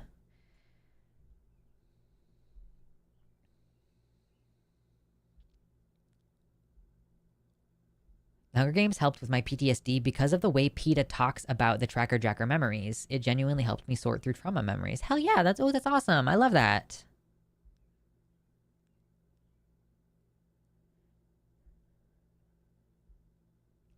Dude, the woman made the decision to have a baby for whatever reason. She is still a feminist if she ever was. Having babies isn't anti-feminist. Is it just being human that likes and wanted kids in the end? It's feminist to think it's fine for women to have or not have babies as they wish. Yeah, I agree that this kind of comes from a relatively surface level analysis point of view. The whole like, oh, well, it turns out Katniss just became like a mommy and that's her whole identity after the games. But I think that kind of ignores like the literary symbolism of children. This is why I had to stop watching this video. The literary symbolism of children, it's not even about her personal decision to have children or not. It's about being able to have hope for the future. Because that's like, I think that that's the difference between Katniss at the beginning of the series and Katniss at the end of the series, is that at the beginning of the series, she doesn't have any hope for the future. She's just trying to get herself and her sister past the age of being in the Hunger Games or having your name drawn or whatever. And she's not able to imagine herself like settling down with someone, getting married. She's not thinking about boys in that way. She's thinking very utilitarian, like, how do I get food on the table today? What do I do right now? I'm not thinking about the future. She's not hopeful. Gale in the beginning of the series tries to get her to leave the district and like go north and go somewhere else. She doesn't want to do that. Not because like she's worried about getting in trouble, but I mean, you would. If you tried to leave the districts, you would get in trouble because Panem owns you. You are a slave. It's because she doesn't have any hope for the future. She can't imagine living somewhere else. She can't imagine there being anywhere or any way for her to be outside the control of... I don't even know if it's fascism. I don't even know if that's what you can call it, but like, let's just say fascism as a stand-in for like deeply authoritarian and punitive government. So what, yeah, like her wanting to have babies at the end and her choosing to have children at the end, like the children represent the future. Being able to imagine yourself in the future, like participating in building the future. That is what it represents. So it's not even about like, is her decision feminist or not? It's like, can a person through a set of experiences come to have a deeper appreciation for like the next generation, you know, trying to create a good life. Katniss never wanted to create a good life before, and now she does. Puggles, thank you so much for the $2 Australian. Thank you. That's our first donation for today. I'm not expecting a ton of donations today. It's totally okay. That translates to $1.29 in United States monies, in freedom units. And we'll go ahead and pop that right down in there. Thank you. Appreciate that. I like doing literary analysis.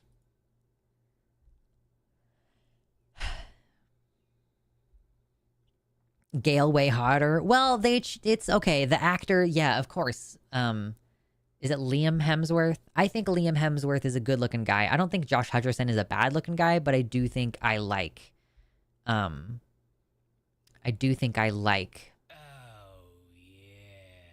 Gale. Like, I like Liam Neeson as an attractive man. He's just a little bit more my type. Kelsey, thank you for the 5 Canadian dollars. Ooh.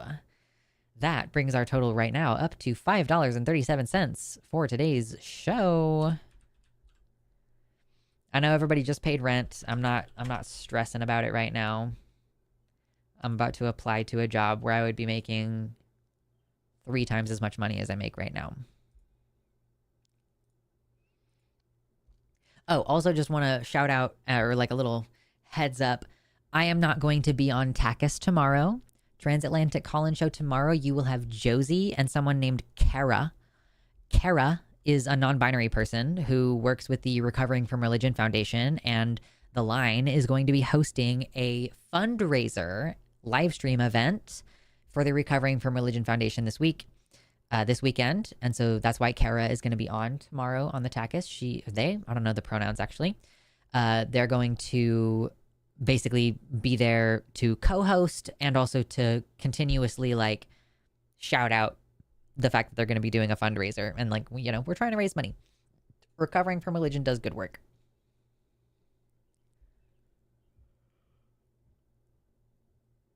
Oh gosh.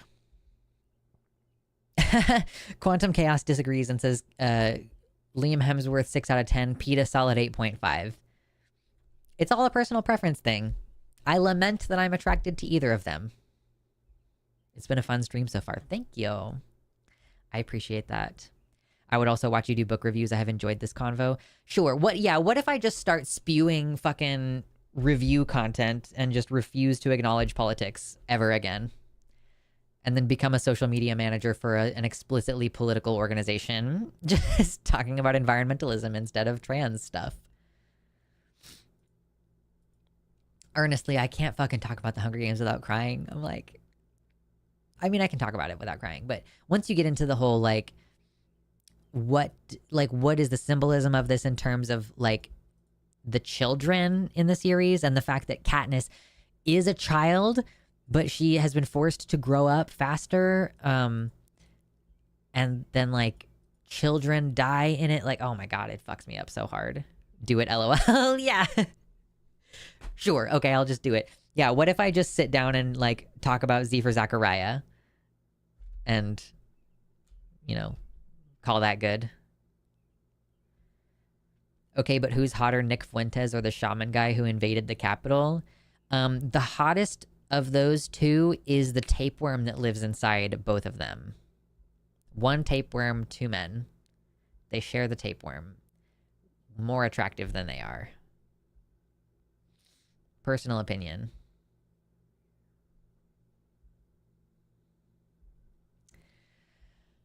Oh, geez. Oh, man. Oh, I got so bummed out the other day, you guys. Katniss 8.5, Joanna Mason 10. Fair. I can't argue with you on the Joanna Mason. I told you guys I was trying to start up a kombucha again. I kind of fucked it up the last time I did it, and also I wasn't about to try to take a SCOBY across the country, so I was like, okay, I'll just start a new one later. And it got moldy. Ugh.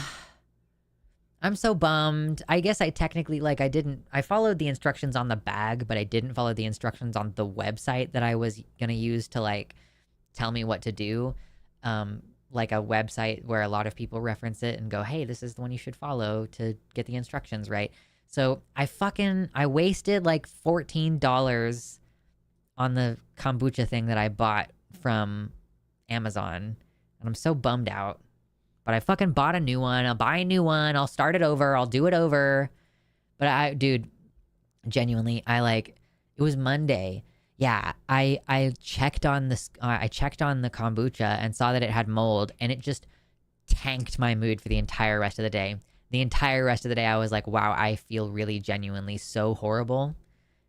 And I think that it was just like, I was like excited about it and looking for a win, and it seemed like an easy win. And then I fucked it up and I was like, wow, everything sucks. And I hate this. So sad. Team Tapeworm for sure. Yeah, absolutely.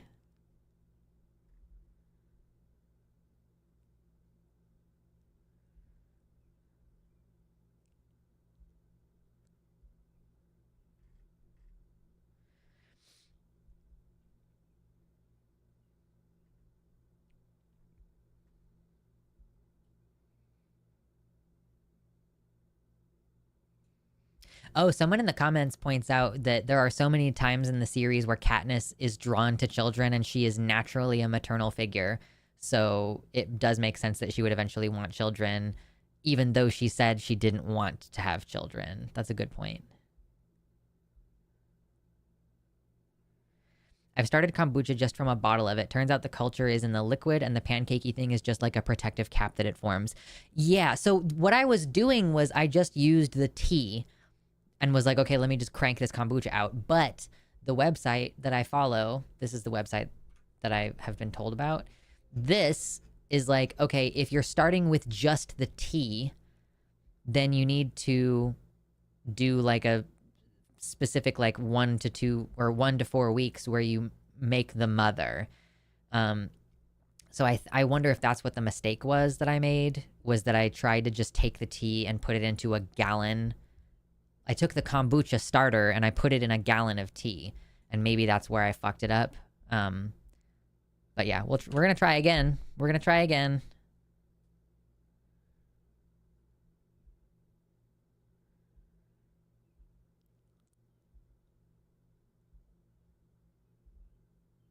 Should we do Smash or Pass Judiciary Edition? No, I don't think so. I don't want to do... You can do that. But I don't want to do that. That sounds bad. I don't want to. Nuts and bolts, true. Oh my god! Jeffrey Wright! Oh boy! Hold on. Jeffrey... Is this the right person who I'm thinking of? Okay, so Jeffrey Wright is in Catching Fire, the movie. He plays Volts, as Kitty just referenced. He is a science engineer person. He's also in HBO's hit original series, The Last of Us. And he is such a good actor. Oh my god, I love him. He plays like a hardened badass like you wouldn't fucking believe. Oh man, somebody please watch The Last of Us so I can talk about it. Oh my god, I want to talk about it. Oh my lord, I want to talk about it. I don't want to spoil anything for everybody because it's so good. And I want you to enjoy it and I want you to appreciate it. Like, okay, listen. I know that HBO has burned us before, okay? But here's why you should watch The Last of Us. The Last of Us is originally a video game produced by Naughty Dog. The primary creator, the writer, Neil Druckmann, is one of the head creators of the TV show. The guy who wrote it on the game is also writing it for the TV show. Okay? So there's that. Thank you, Quantum Chaos. I will answer that in a second. Oh, you're saying goodbye. Oh, no. Yeah, okay, bye. I'll thank you. Thank you so much for the donation. Neil Druckmann, who wrote the fucking game. And then you have Craig, whose last name I don't remember, but Craig, the other writer, he's the director. He directed Chernobyl. He played the game. And he's like, okay, well, these elements, even though they're optional in the game, they feel integrally important to the story as I want to present it in the TV show. Furthermore, they got the same fucking composer from the game. So like everything that everybody loved about the games, guess what? They're doing it in the TV show. Like people who are like fans of the games, the only thing I ever see them complain about is casting Bella Ramsey, which, why? Isn't Neil Druckmann a Zionist though? I don't fucking know. Like, I don't know everybody's beliefs. And I also feel like, you know, we reflexively have this like feeling about Zionism, and I think most people are just stupid. Most people probably don't understand what that means. Most people probably have a surface level feeling of like, oh yeah, well, you know, it was really bad that the Jewish people were persecuted during the Holocaust, and we want to make sure that they have a place to be. Most people don't think about it that serious. I don't think most people are like, most people are not Brianna Wu, where they're like, yeah, you show me a picture of a dead Palestinian child and I will just claim that they were an insurgent. Anyway, thank you, Quantum Chaos. says, okay, I have to make food now. Have fun. Here's some money. Spend it on radishes or something. IDK. Hashtag Team Lux since you won't be there to vote for tomorrow. I still have 50 characters. Well, now 15. Goodbye, folks. That was very nice. I was just in the middle of something and I really had to finish my thoughts. Brings our total today to 1354. Thank you, everybody. Thank you for hanging out and just listening to me talk about stupid shit.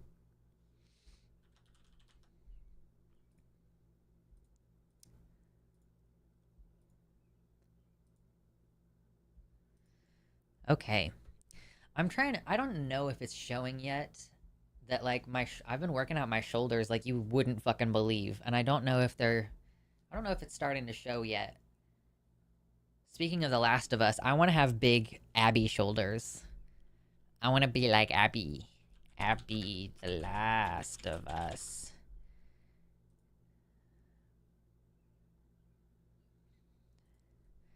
Look at that. I want to be like Abby. I want to be scary looking.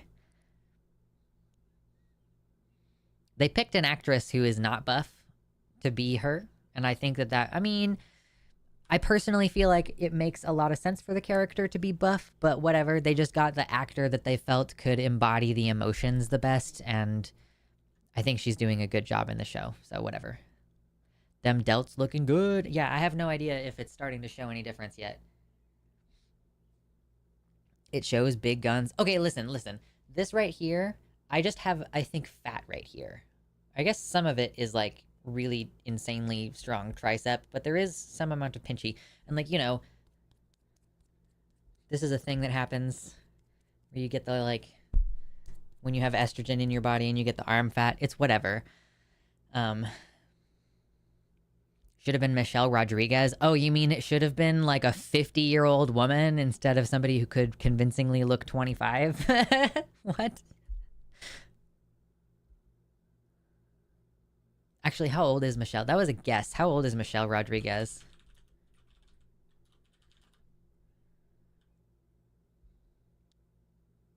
She's 46.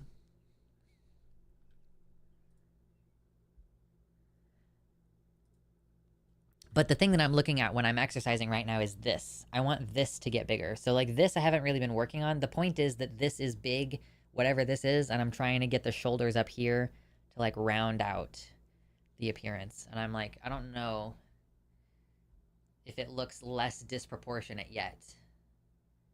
I also don't know how to, oh, I guess like, that's how you flex your shoulders? Yeah, I can flex my shoulders a little bit.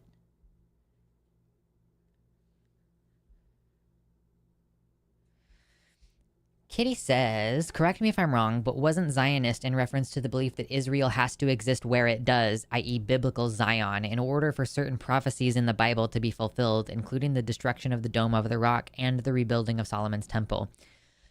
I don't know. That's some insane cult shit. I don't have any idea. I don't know anything about it.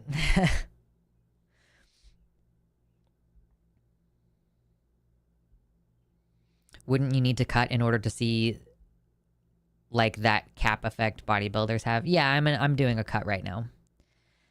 I am doing a cut. I'm going to try to retain or build some muscle mass during my cut, but it is a cut that I'm doing. Not a severe cut.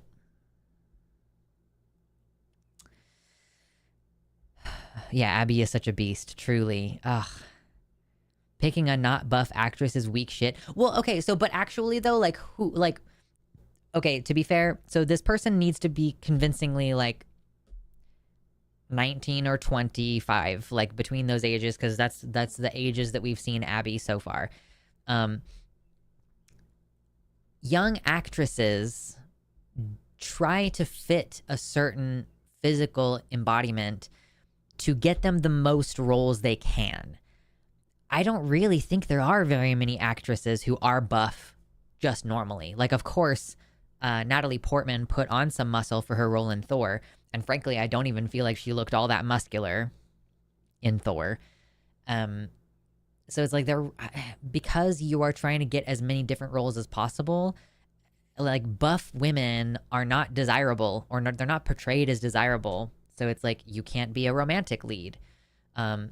So I understand that they're working from a place of like probably not having very many actresses to choose from who could fit into that physicality.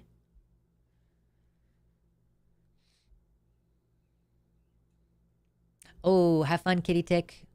Building up your burn pile. I would fucking love to have a campfire. Ooh, I should find some like day camping zones so that I can go and just have a daytime campfire and like, I don't know, just like hang out, do s'mores or something. But also, Kelsey, so not only am I doing a cut, but I'm also like, the thing that I'm really looking for is like, I'm not really looking for this piece of fat to be smaller. I'm just trying to see if I can get this shoulder to look bigger.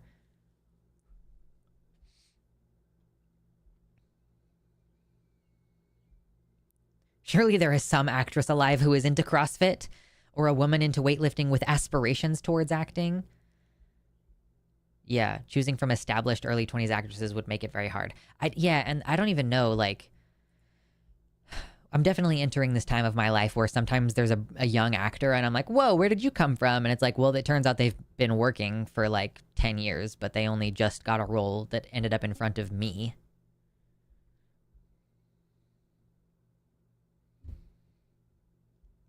Noah says, I would sum up Zionism as the idea that Jews have the inherent political and religious right to Israel, whatever your stance may be. Yeah. I want to work out my arms now. Ugh, it's 1 a.m. Well, do it, I guess. I don't know. Do whatever you want.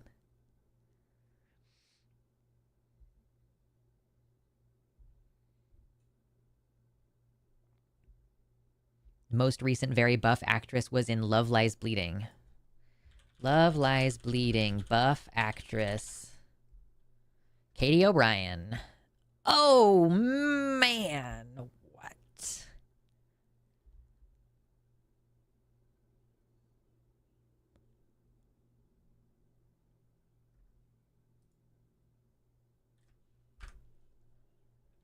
Oh my God. I love this. I'm in love now. I have just fallen in love before your very eyes. Are you seeing this crazy shit, dude? That's a terrible way to work out your tricep. Good luck fucking up your shoulder. Oh my God, dude. Whoa. Okay, that's crazy. That's crazy. I know I haven't seen Love Lies. I don't watch new shit most of the time. What even is Love Lies Bleeding? Is that something that should be on my list?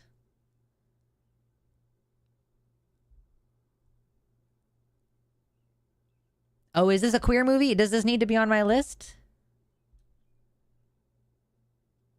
I like your Lego flower. Thank you. Yeah, it's my tiny orchid. I have a bigger orchid. It's just in the other room on top of, it's like, I have an area in my kitchen where it's like on top of some stuff as like decoration. So I have the big orchid. I also have the plum, the little plum tree thing. Yes, I like Lego. They're cute. Okay, I do have... Okay, apparently I have to watch Love Lies Bleeding. Let me pull up the movies recommendation thing that you guys have made me. You guys have made so many recommendations. Okay, Love Lies Bleeding. The lesbian stuff, like, is really... It's a lot right now. It's been a lot of lesbian stuff recently that I've been watching. Another good reason to watch The Last of Us is because there's lesbianism. Yeah, watch it and then do a review on it afterwards. Yeah, of course. All these queer movies, like, and I know an old queen who is like in his 50s, maybe in his 60s almost. And I need to ask him, like, what are some of your movie recommendations? Kristen Stewart, yes, love that.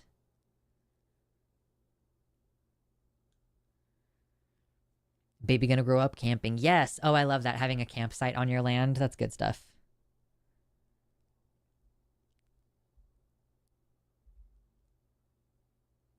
I'm sure there are aspiring actresses that are buff, but I think casting directors usually choose name recognition over being physically accurate to the role.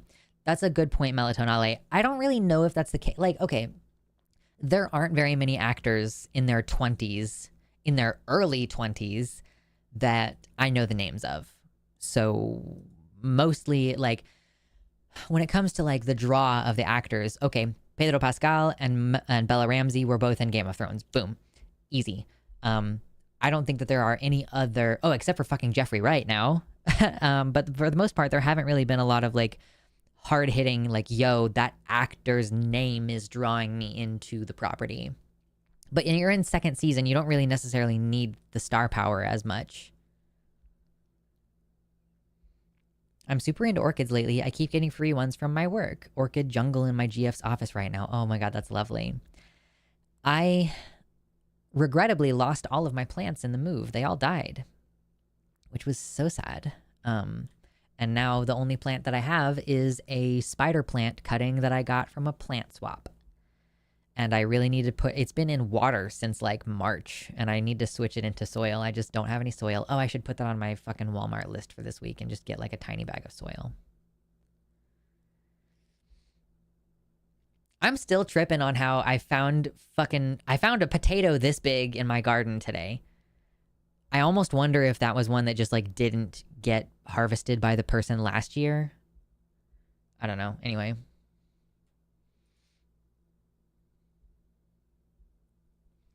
Now that hold on. Speaking of the garden, now that I'm looking at like what radishes look like on Google Images, I think that maybe my garden friend was incorrect today and that those were not radishes, because it seems like radishes grow individually. And this was like, and they also don't look like they get very tall. And this thing was like really tall today. The garden coordinator said that she would come out and look and see like what are some of these things to help me figure out if I want to keep any of them. But then she's been very busy lately, so we haven't had the chance. Yeah, I know, all the plants, they died. Corey Everson misses Olympia.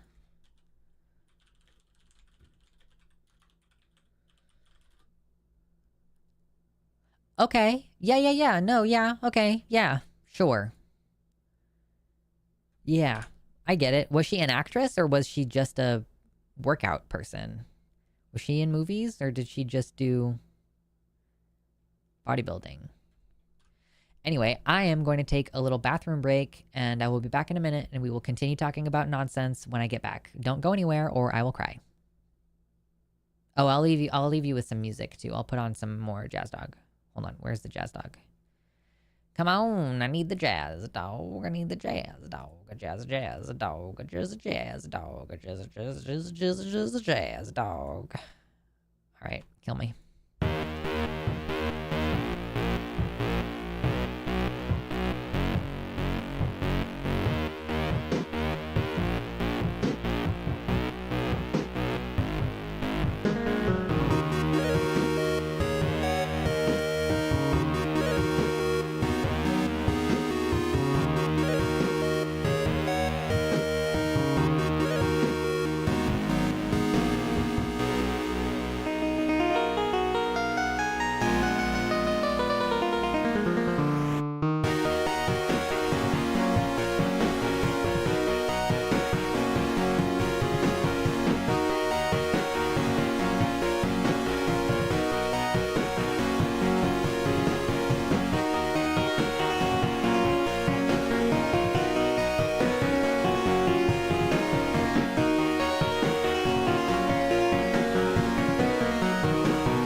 Okay, hello.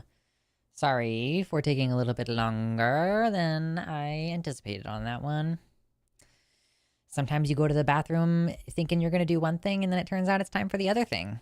Did I mention that I got a squatty potty? Bro, it's so good. I love having it. Wasn't even that expensive. I can't believe it took me so long to buy one. Oh, later, Puggles. You going? Okay, good night.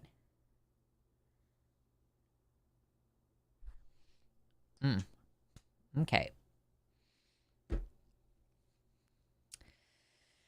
Whew. Oh my gosh, you guys were chit-chatting while I was gone. Jazz dog. True. I love that I'm not the only person here who's really into orchids.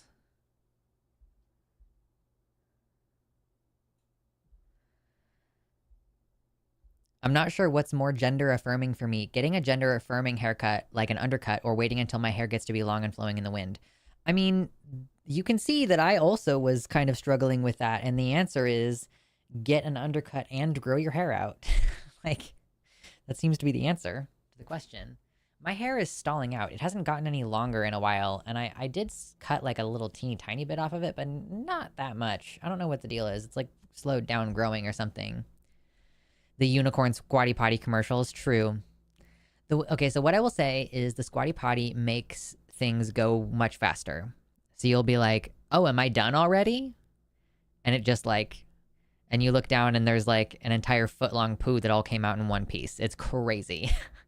Well, I mean, assuming you have a good good amount of fiber in your diet, I suppose.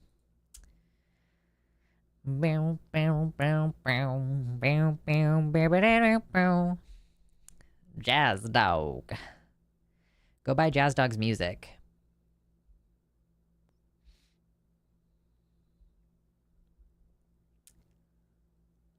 When I did lift, I thought 5x5 was the superior mass builder, especially for big compound movements, supersets as well. I only just learned what supersets are, and I've started incorporating them for no other reason than it saves so much time.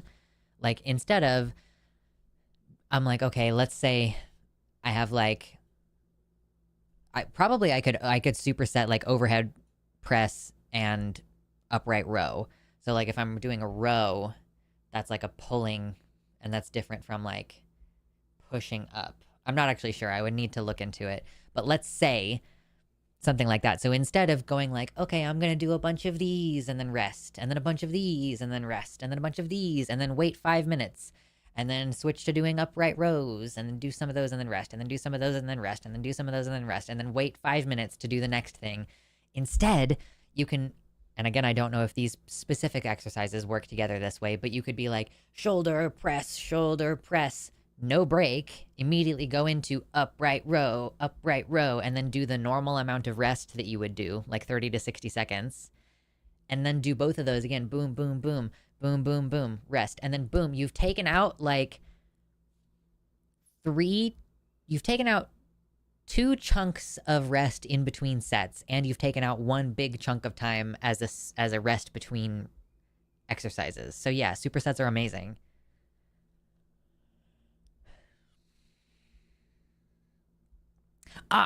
Noah, I was just about to say that. Squatty potty and a bidet, pooping with science. Yes. The bidet. I think that my toilet has like, because what you have to do is you have to like lift off the toilet seat, and then the bidet gets installed like under the toilet seat, right? And I think that I just have one of those toilets that's like not very big.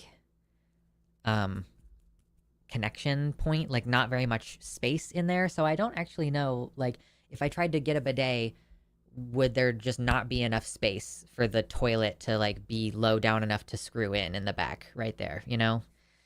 So, but I want one. Trust me, I'm thinking about it. And then I'm fully in the future. I've got the squatty potty with a bidet, just absolutely pooping in the future.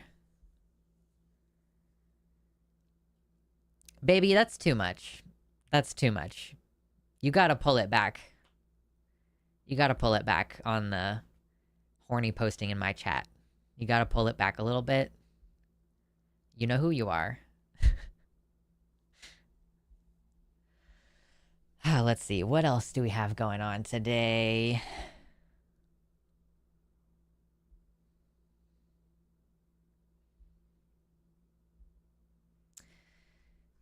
I think networking is so important. You know? Like, I just wanted to go to a plant walk around my neighborhood. And what ended up happening is I met professionals in the field that I'm interested in. And then they gave me really fucking good advice. And then I'm like, oh, now that I've gotten that advice, there's a job that I wouldn't have considered 2 days ago that I'm now like, actually, that would be a fucking perfect job for me. So, you know.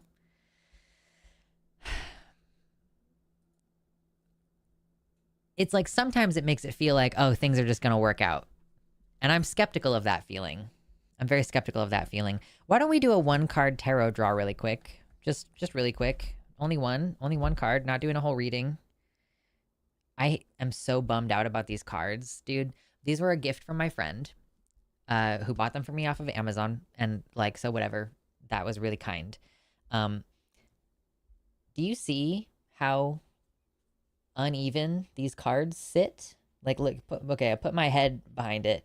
Can you see how it's like, it's almost like a castle wall with these like ridges? It's got like, it looks like, it's like a rook in chess. Well, that's because the two sides of the cards are cut different. So normally in like a deck of cards, if you have them all perfectly lined up, they would all be the same height and like they wouldn't stick out at all. But they're like uneven. So in tarot, it matters which direction the card is facing, because like this means something different than this. They do not mean the same thing. They're related, but they don't mean the same thing, whether it's upright or whether it's upside down. And so I can't shuffle these cards normally. Like I can't shuffle them like you would normally shuffle cards because they're uneven. The corners are uneven. And it means that I can tell whether the next card is going to be facing the same direction or not. And it's really, really, really, really sad. And I don't think there's any way for me to fix it. They should be cut identically. It should be like a deck of bicycle playing cards where you cannot tell which direction the cards are. I mean, and of course it doesn't matter because they're the same either way for it, like whether it's upright or not. I guess the aces, it matters because there's only one symbol in the middle of the ace card and it's either upright or it's upside down. But you know how they're perfectly fucking smooth along all the edges? You can line it up perfectly in your hand like that. So sad. Anyway, I'm just going to do one. I'm just going to do one pull today. Okay, let's see what we get. Okay, so I pulled the Knight of Chalices in the upside down position. Look at it. Okay, I'll put him upright so that you can see him proper. Look at him. He's the Knight of Chalices. Anyway, what does that mean? According to the book. We'll just do one. If you're annoyed by this, shut up. Only wait 2 minutes. We'll fucking be done soon. In the reverse position, the Knight of Chalices indicates that someone has lost control of their emotions. The Knight warns of a lack of self-reflection and being prone to moodiness and jealousy. He also refers to something that was initially very appealing, but later turns out to be a ruse. The Knight in reverse is a reality check. A veil of wishful delusion might be lifting, leaving a cold disappointment and a much harsher truth. It is a reminder to watch your moody tendencies and be practical when you do not get exactly what you want. So I don't know who that was for, but somebody needed to hear that today. We just did a little 1-card draw. That's all we're doing. No more tarot, okay? No more tarot. It doesn't feel like that was for me, but I would have to think on it a little bit more.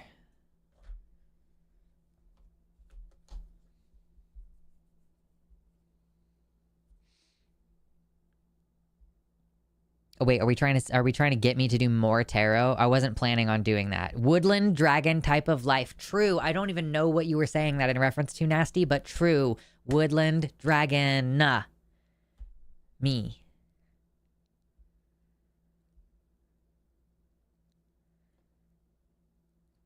Eric says, not gonna lie, my bowels are excited for the squat toilets when I move to Asia. Say what you want about China, but I'm gonna be pooping in anatomically ideal style. Yes.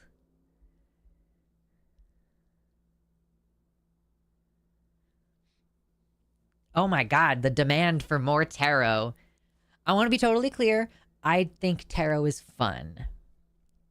And it's a good way to reveal what you wanted about something. Okay, so here's the analogy that I made on the Transatlantic Call-In show last week, because I want to say my values as being a skeptic they're deeply important to me. They're my most closely held values. But like you can use little psychological tricks. So let's say I'm just going to use this as an example. If I have a coin, if I'm trying to make a decision and I flip the coin, my feeling about what I just did matters.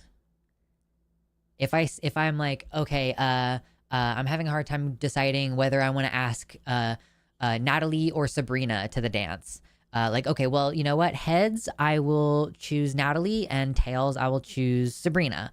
And then you flip the coin, and then you get the answer, and then you have a feeling, you have a reaction. Which you either get one and you're like, oh yeah, cool. Or you get one and you're like, ooh, I actually didn't want that answer. I am actually going to go. So you don't have to follow through with what the coin says. The coin is not predicting anything. It's not psychic, nothing. It's a way of you helping to find clarity about what you want.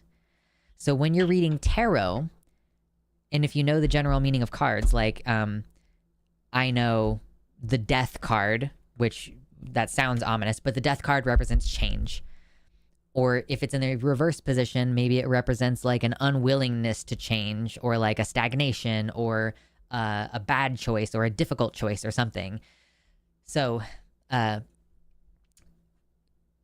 it's about you finding out like how to interpret the cards and apply them to yourself. If sometimes if I get cards that are telling me the opposite of what I want to hear, then I'm like, okay, like if I'm asking the cards, like, what do I do about this relationship problem? And the cards are like very negative, but I'm trying to find a positive solution. Then I'm like, shut up. I don't even want to listen to you right now. Like, get out of my face with this bullshit.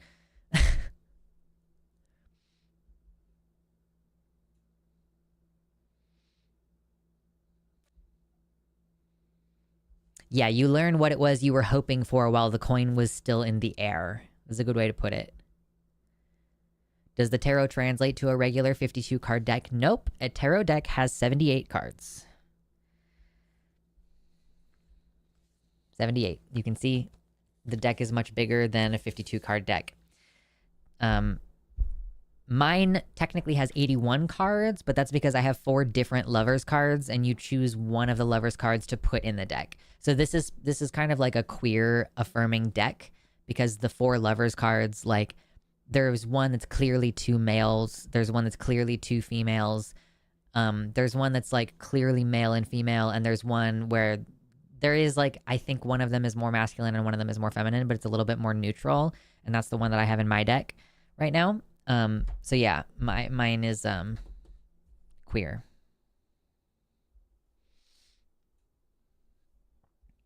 It's a mental exercise. You kind of just look into what these things could mean for you. Also makes for a good excuse to hang out with people who like that sort of thing. Makes conversation topics come naturally. True. Yeah, I do think that tarot could be an intermediary. One time someone I knew kind of, I didn't know her very well. Someone I kind of knew offered to read my tarot cards at the Renaissance Festival, and I didn't end up doing it. Because at the time, I was still kind of weirded out by it, and I didn't know that there was this kind of secular approach that you could have. And I have had my tarot read once at the Renaissance Festival since then, but I mostly just wanted to, like, chit-chat with the person who was doing it, because I liked the character that she was playing, and I was like, you seem cool. I want to talk to you for 5 minutes. And then I gave her a tip of a $2 bill. And yeah, so it was more a medium for me to have a conversation with someone. I got upside down death. Ooh, that's exciting. What does my cards, where do my books say about upside down death? Upside down death means, oh my God, what number is she? Okay, 12. Nope, 13. Death in reverse warns of ghosts. You may lack proper closure and be unable to let go of the past. By dwelling on life as it was, you cannot proceed, and you forget to live. Sometimes you just ignore what that bitch says. Sometimes I'll get a card and I'll be like, "Are you sure you didn't mean to give that to me in the upright position and not in the reverse position?" And then I read the description of it in the upright position and I'm like, "Did you mess up?" I'm like, "Did you really mean to say that?"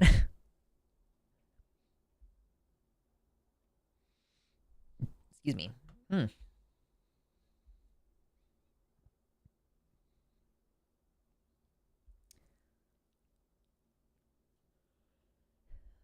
Kelsey says, I believe in like law of attraction type shit. I don't think there's anything mystic about it though. I just think that thinking of positive ways to accomplish a goal puts you in a better position to achieve.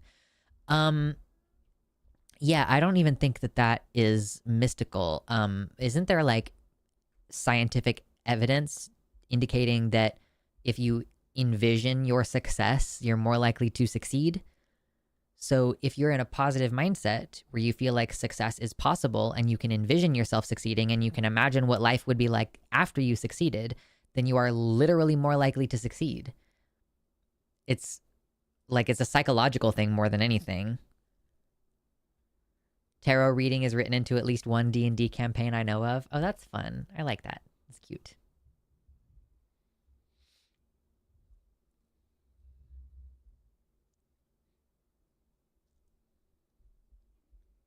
And it reminds me too, like speaking to the like law of attraction and like why we should desegregate sports, because we also have studies that show that if you have like groups of children that you are talking to and you're having them take a math test, you talk to them before they take the math test, and there's one group of kids, so you have two groups of girls and two groups of boys.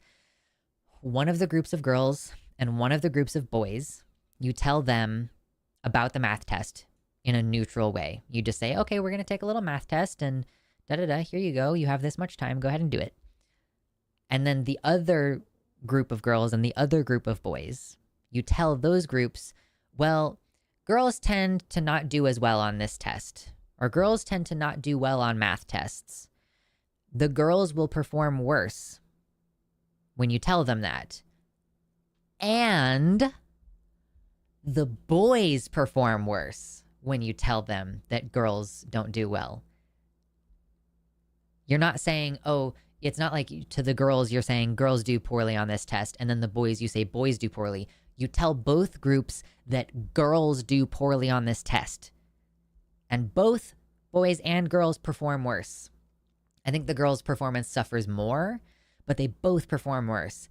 And so if you have a situation where like sports are segregated by sex because of the explicit reason, your stated reason, the actual reason that they use is that women cannot outperform men. So you have built in this psychological impact on performance. Just by, like, you could, like, here's the thing. You could have everybody perform together and then give out a first, second, and third for men and women. But if they were still competing together, because you were like, okay, let's not say like it's inherently a danger to women to be on the same field as a man. Like, I genuinely think that the mental thing, I think both groups would do better. I think females would have a greater improvement, but I think both groups would probably perform better.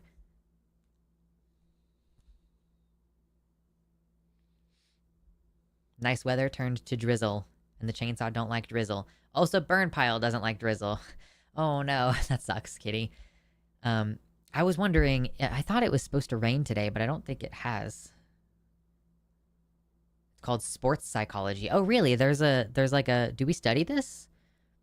Is there a study that I could point to that's like, there's evidence that if you let women and men play together, they both perform better? Because that would be a slam dunk for my argument. Are we doing sports discourse? Yeah, it came up.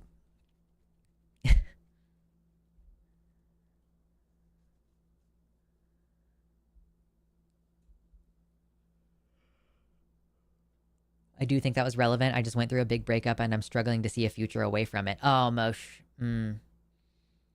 Sometimes the cards you're like, what are you even talking about? And sometimes she's like, I see you, bitch. And you're like, yeah, you read me for filth. I'm sorry. Sometimes the tarot deck reads you for filth. I have so many thoughts about the sports thing. Yeah. I've been refining my arguments about it on the Transatlantic Call-In show. That's the one nice thing about Takis is it allows me to refine my arguments because I don't really talk to people anymore. So it's kind of nice to be able to like hone in some of those things.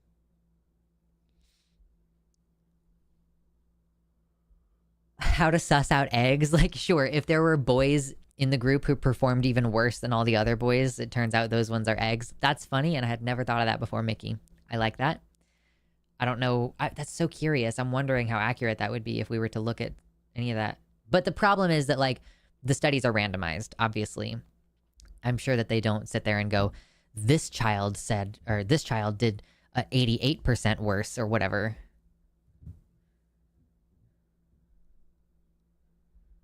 The amount of death cards I got before I transitioned was absurd. Oh no. I mean, it's cute. It's funny.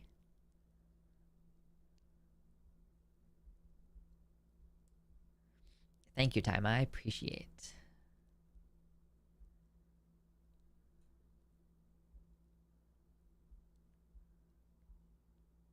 What is MBTI?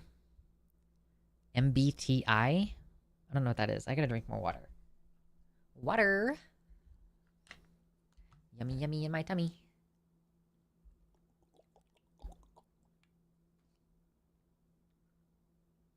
I spilled.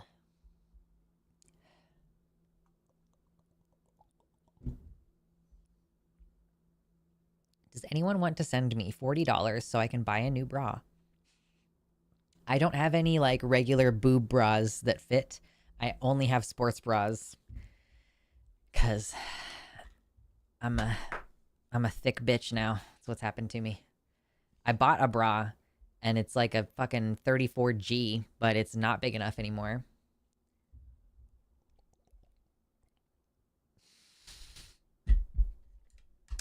Tima says MBTI is astrology for people who are trying to be scientific about it.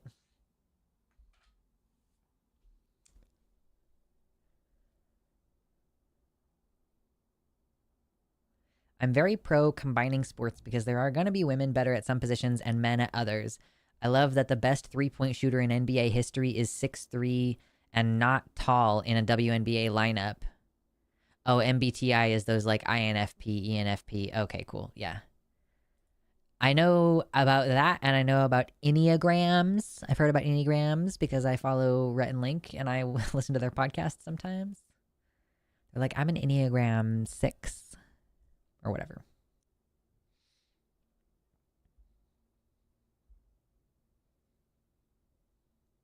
Noah, that's a good point. The example of driving a friend's car, or I would say also when you get a new car, you start seeing that car everywhere. It's kind of like the ideas that tarot can bring to the forefront of your attention. Yeah.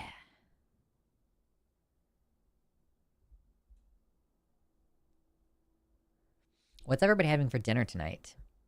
Tonight, I think we're doing chicken chili, or like, I initially was just calling it like Mexican soup.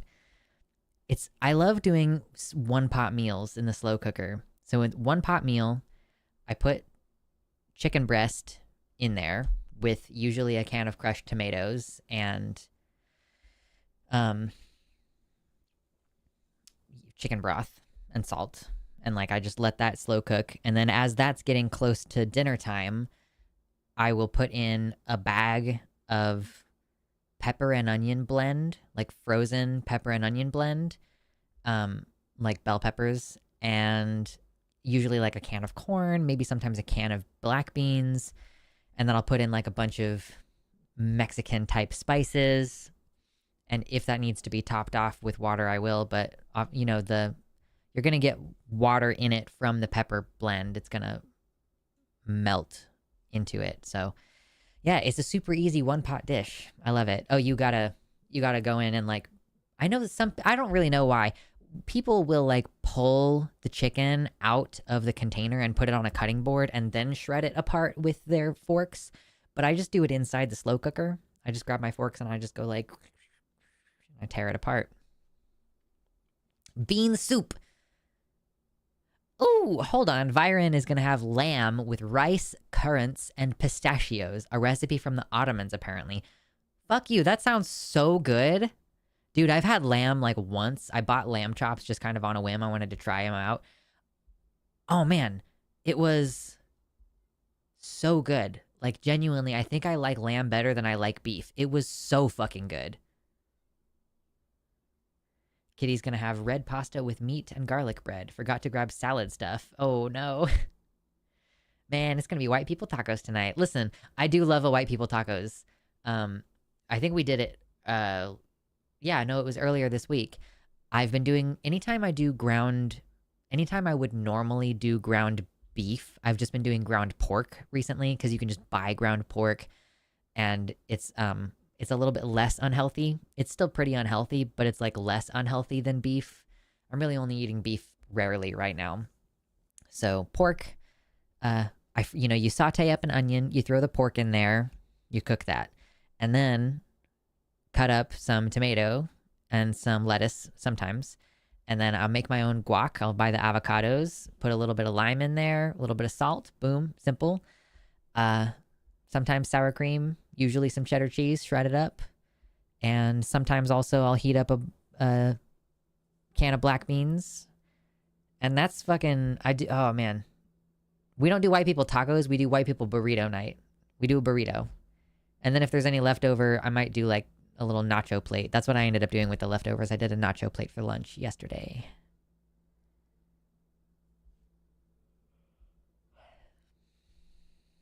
Pizza from scratch. Ooh, that's crazy.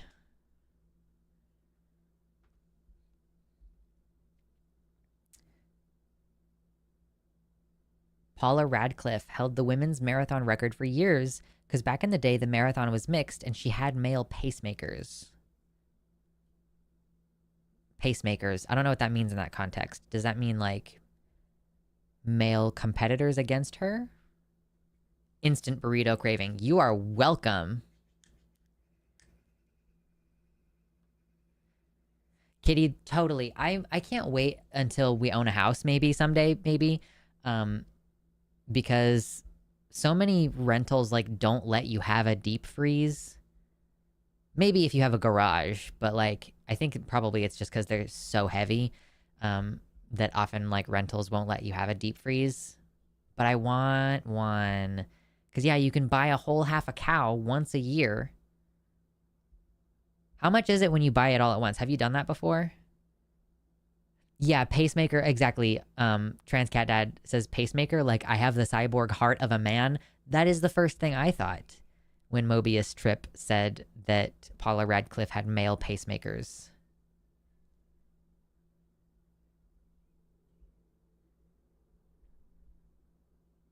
Male pacemaker turned me trans. Okay, Kitty explains a pacemaker is a term in running. You pick a person and let them set the pace, and then you pass them later when they tire out from you chasing them. All right, interesting. Protein cereal? What is protein cereal? What? I have some like protein pancake mix. Yeah. I can't get over that. Male pacemaker turned me trans. That's funny.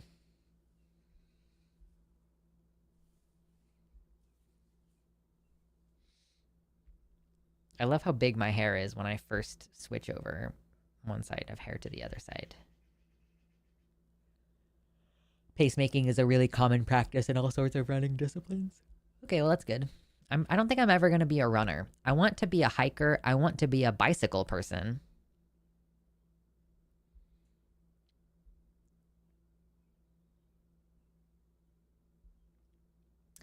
Kitty asserts having men in the field encouraged Paula Radcliffe to run faster and stay with them in the competition. It can drive people to perform, and using it properly is dope strategy. Truly, like, there's like a bone to pick on both sides, kind of, right? Because there's like women who have been segregated for such a long time and told that they're physically inferior, and when you give them an opportunity to perform, they fucking crush it. Like, if you let them go against men, there's this incentive for them to go hard because they have finally the opportunity to show that women can compete against men.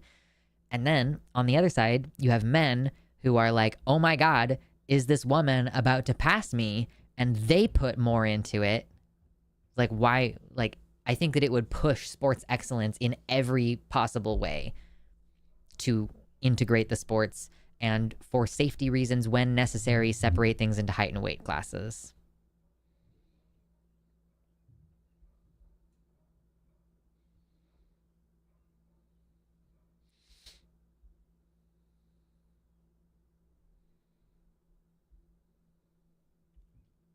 Performing with people at a higher level of skill than you is practically always good. If you only are ever around people at your own level, you'll grow slower and plateau faster. Yeah, you have to have something to aim for. You have to have, like, something you're driving toward.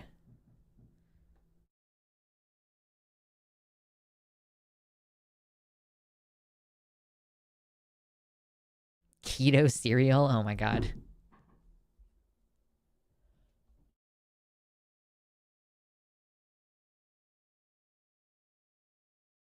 I don't know why I'm such a sweepy baby. You know what? I was gonna say it's because I didn't have any caffeine today, but even so, I'm only drinking tea. So today I had herbal tea instead of black tea or green tea. So I don't know why I'm so sweepy. New sim should be named Slimbo Jimbo. Indeed. Slimbo Jimbo. I was watching The Mythical Kitchen, and he was cooking for an actual food critic and made a tweel out of Slim Jim water, which I was like, okay. And I also loved his definition of tweel. His definition of tweel was like, it's a French for like a tasty, crunchy thing. And then kind of moved on. But like soaking Slim Jims in water and then using that to flavor something like a broth instead of using like chicken broth or something. I've never played The Sims before. I hope you have fun though.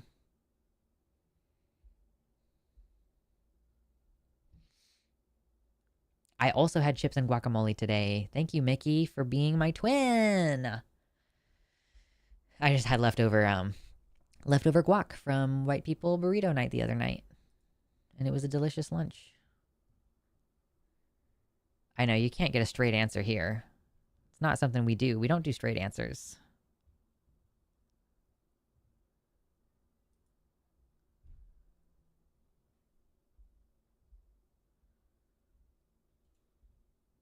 I'm not sure if you'd love it or hate it. Yeah, I don't play a lot of games recently. If I'm playing a game, it's either like Timberborn or World of Warcraft or maybe Picross, but I don't really spend a ton of time gaming.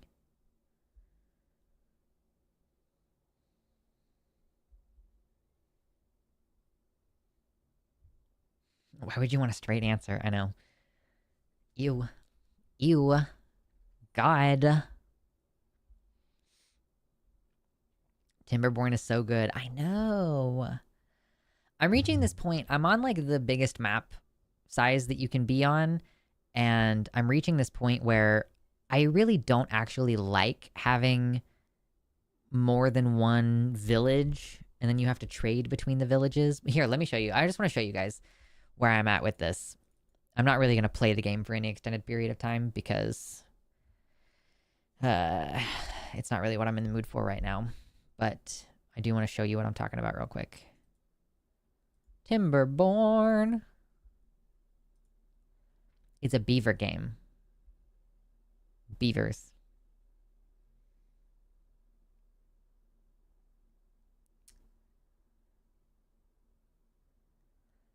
A bit over 20 years ago, the first NBA-sponsored girls basketball camp went off. Caitlin Clark went to NBA basketball camp her whole childhood and participated in high school and college events. She was selected number 1 among a field of women that turned around and broke 59 records combined in their first season. That's awesome.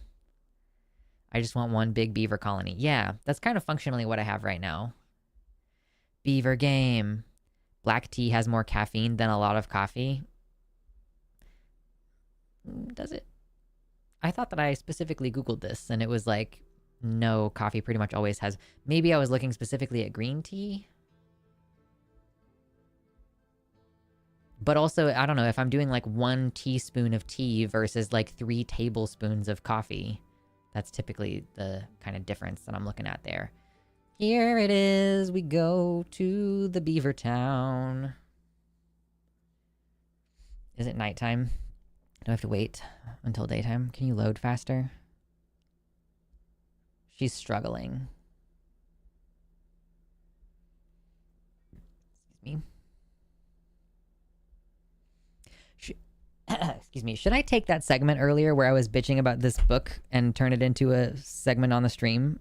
And just kind of... Or, I mean, should I turn it into a video for the channel? Excuse me. Okay, I'm gonna let it become daytime so that y'all can actually fucking see.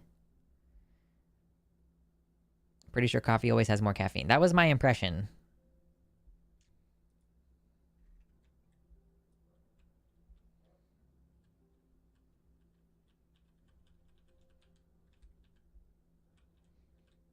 Okay, now you can fucking see.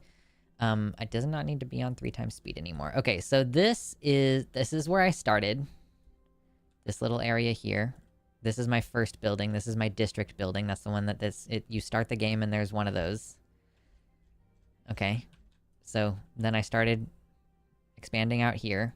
I've done quite a bit of terraforming, but I'm getting to this place where it's like, okay, here's where I get scrap metal from to make things out of metal.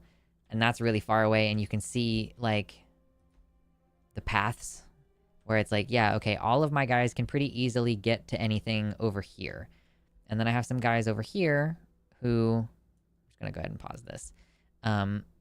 Like, all this shit is really, really, really far away from... Every bitching moment has to become a video segment for YouTube.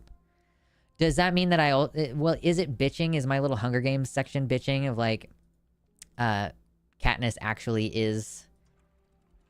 Like, her becoming a mother actually does make sense and isn't an anti-feminist action? Should both of those just kind of go up on the channel? Like, turns out from now on what I'm going to do is just, like, the random unplanned segments. That's the only thing I'm uploading anymore, apparently. So, but yeah, I'm getting really far away. And I created some housing over here, so I'm like, okay, there's some guys who live over here, so hypothetically, if I have jobs over here, they will work and live in the same area, right? But they also have to come all the way back here to get food. So I think that's kind of one of the issues. So I probably should build I think probably right here on this path, I should build a separation so that this can start to operate independently as its own little place, and then they can trade things if they need to. And then not even to mention all this shit way over here. I'm, like, trying to build another floodgate over here, another dam, and like, oh, look at that, there's a guy. Look at that. He's, like, really far away from home, and he's doing his best. Look at him. Oh, man, he's doing his best. He's trying to build the dam that I asked him to build. Oh, I paused it accidentally. There we go. Oh, he only did a little bit. Is there anybody else coming and going from over here? Probably not. Not a very efficient route either. I could probably build a bridge over here to make that more efficient, but too bad! So, this is what I'm dealing with. I don't really feel like it's worth it to build any buildings over here, because, like, what would be the point of that?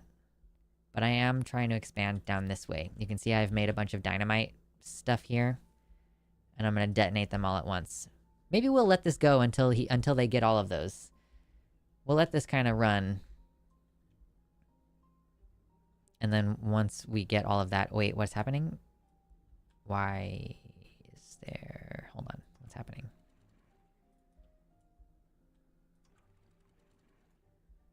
Oh, why is this up so... Oh, wait. Oh, okay. I see what was going on. Okay, hold on. I need to redirect some of the water flow here. Because my power wheels stopped running. I need the electricity. Yeah, they're all beavers. Yeah. They are beavers. And, like, you can look at this beaver statue that I built. Okay, here's a smaller beaver statue that I built. Beaver statue. And then here's a big one. Beaver statue. And this is like a...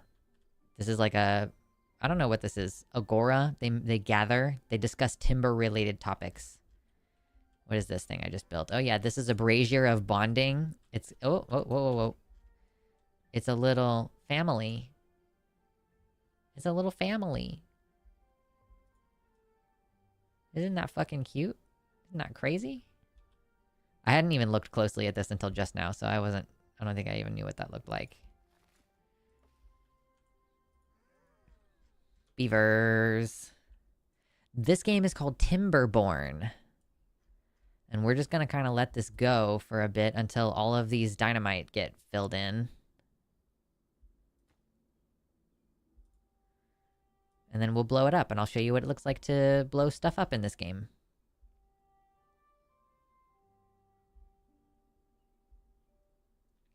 I liked the Hunger Games commentary. Yeah, I like all of the commentary today, yeah. That's the thing, is like, you're a fan. You guys are fans of my content, so you're like, yo, it turns out I like everything you say. I'm like, okay, well, that means you're biased.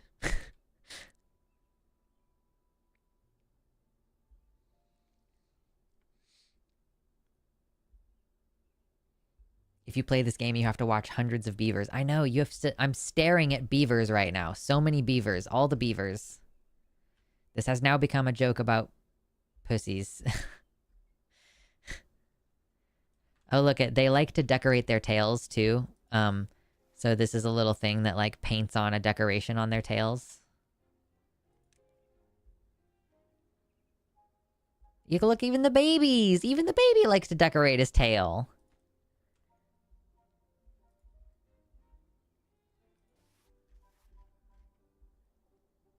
Oh, I can change... Oh, I didn't even know this! So, I wonder if I could, like, change... Okay, can I do a different pattern on, like, each one of these detailers, and then I could see that, like, my different beavers are choosing different patterns? Where are the rest of my detailers? Okay, you can come down here to, like, that. And you can come down here to, like, that. There we go. Yeah, where are my detailers? Because now I'm curious. I want to change this and, like, find out, like, are they going to put different patterns on their tails now? I kind of didn't even know what this was for. I made this, I made these detailers as just like oh, this is something that it says that they want for their quality of life. Look, I put a scarecrow. He's a scarecrow. But he's a, like, beaver scarecrow, because he's got little teeth. And a little hat on.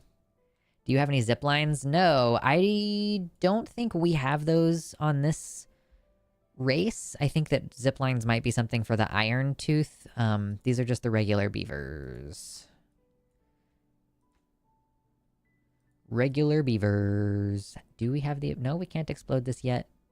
Oh, you're trying. I see that you're trying. I see the effort that you're making. I do want to see, like, do they do little different tails? Where are my other detailers? I don't remember where I put them. But I know that I had more than one. Oh, these are other detailers. Okay, so... That's 3 different ones. Do I have another detailer somewhere? Yes, it's over here, and I'm gonna do... This one is black. That's exciting. Cool. And this is bad water. This is, like, toxic and things can't grow, and, like, this is a permanently dead tree and it can't ever grow back. And there used to be more of the sources of that, and there were sources of that over here, and I put a little I put a little cap on there and said, no, sir, you can't do that anymore. And I also did that over here a couple times. I was like, hey, no more bad water. You stop it. And then I thought there was another one over here. I might be mistaken. But I was like, yeah, shut up. I don't want you to keep doing things. Stop it. Put a cap on that. But then occasionally the regular fresh water starts producing bad water. And then that's why I have a bunch of dams everywhere. Because you have to direct the water flow in such a way. See, like I backed up the water flow and it spilled over into this. And so there's still some dead water or bad water right here. And all this stuff is permanently dead from bad water. Died due to contamination. It might be that you need to install an update. Oh, I thought that it was fully updated, but maybe, I don't know, maybe I'm just like not seeing it in the menus or something. I don't know, we'll see. Explosions! I want to explode this thing. Can you hurry up and get the fucking dynamite over here, guys? Come on, chop chop. Chop chop, everybody. I know I have plenty of bad water. Make more explosives, you son of a gun. Oh my gosh, Kitty's baby is walking now. They can walk about 10 feet successfully so far and beat first birthday by 1 week in the end. Nice. Oh my gosh, that's so great. I'm very, very glad that baby is walking. All I can say is in games like this, the first big and full playthrough is always so much fun, and then the second time you do it, you're like, why did I ever do this in this terrible, terrible way? And hey, I can disagree with stuff you have to say. I just so happen to agree with you on Katniss and the Hunger Games, and you really on a roll today. Very chill vibe with the right amount of spice. Thank you. Yes, no, this is definitely not my first rodeo. This is not my first playthrough of this game. I have played this game multiple different times. Okay, so here's the question. Do we want to start exploding it from the middle or from one of the sides? Because it'll continue to explode all the ones around it. You guys can decide. What do you want to do?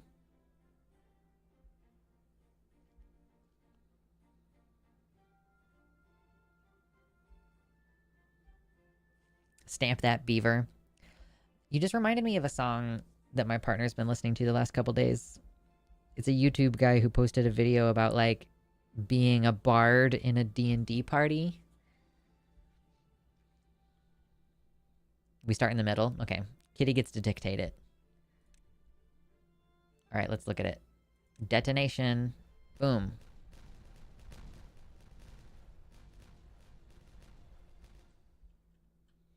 And now it is empty. Success. I did it. Now the goal is to continue to put down more explosives to bring the rest of this down. And then I can build here and put a different little city or town or something. I don't know, something or other. But yeah, you can see how I'm running into issues where everything is really far away from everything else. But I don't want to create any separations between the towns, so sad, cringe, sucks to be me. Alright, I'm gonna save and go ahead and close this, because I don't want to be doing this right now. Big brown beaver, exactly.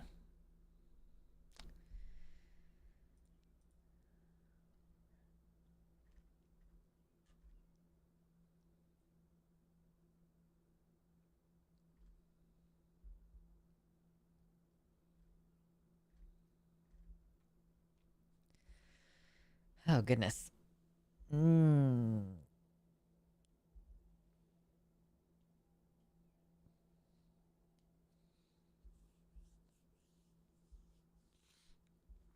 Oh, boy.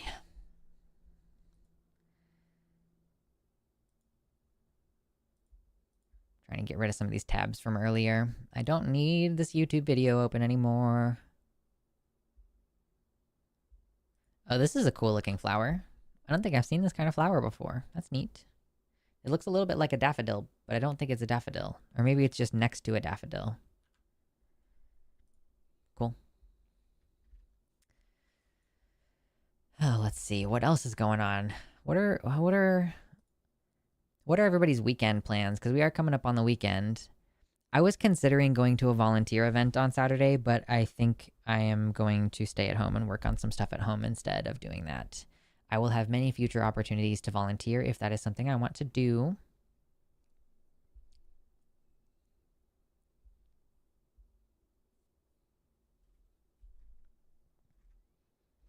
Seriously, just go to Blue Sky and go to the gardening feed.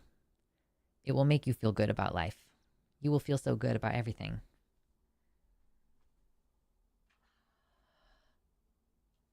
New fuchsia flowers? Yes. Girl, love to hear that.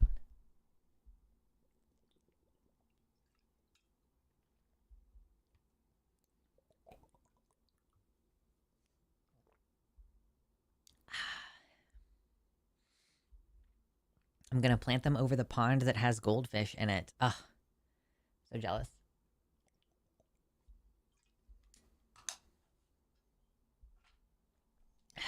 I wanted to maybe go to the Humane Society on Saturday, but I don't know if that's gonna happen this week.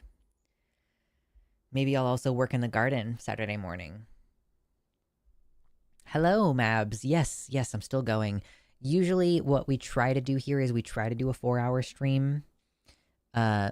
Sometimes I fall short of that, and if we go down to only once a week, which may happen, then excuse me, it's possible that we might do like 5 or 6 hours, but I don't know. If I go down to only one per week, especially if it's because I get another job, I might just go ahead and do one 4-hour one per week. But that's kind of the goal. We started at 2 and now it's 5, so I'm at least try to push it past 5:30 usually. And then similar thing on Sundays where we started at 11 a.m. and we try to go till about 3 in the afternoon.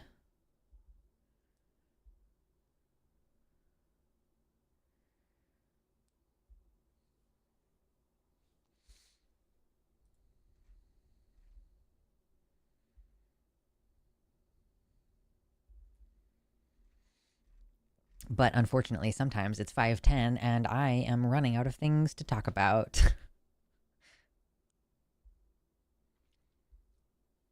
Also planting my Japanese maple with the good red leaves. Oh my god, I love maple trees with red leaves. They're so beautiful.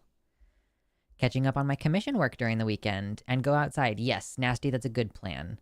Do a little bit of work, but also go outside. Give yourself a little bit of a rest. One thing about living in the Pacific Northwest is that you have to open the windows constantly. I mean, if you don't want to run your AC units all day, which like I prefer not to, it's like saves money and it's better for the environment to not run your AC unit. So sometimes I'm like, okay, I'm just going to not do anything that's going to generate heat during the day. Or like maybe I'll turn the AC on a little bit in like the hottest part of the day, but I'm trying to mostly just like use the fact that it's naturally quite beautiful outside to make sure that I don't overheat inside. And like I can tell you, today is beautiful. Right now, window open, gorge. Get to like smell the like natural smells. I guess it helps that like, you know, I don't live immediately next to a giant street. You know, I live in a neighborhood. So there's not a lot of like gross road smells. Oh, Kitty, that sounds like fun. Okay, so lots of work to do to prepare to move the koi pond. I want to connect the two ponds with a water bridge through a plexiglass tunnel between them. Gonna put in a refugium for the little goldfish to hide from the koi. And hopefully we'll end up with a good population control and variety. The fully white goldfish I got managed to spread its color around because I see little white ones. They will then go into one giant filter that will also give me infinite plant nutrients. Sophomore aquaculture college credit. I will finally use you. I love that. Aquaculture college credit class. Finally coming in clutch. That's awesome. Oh gosh.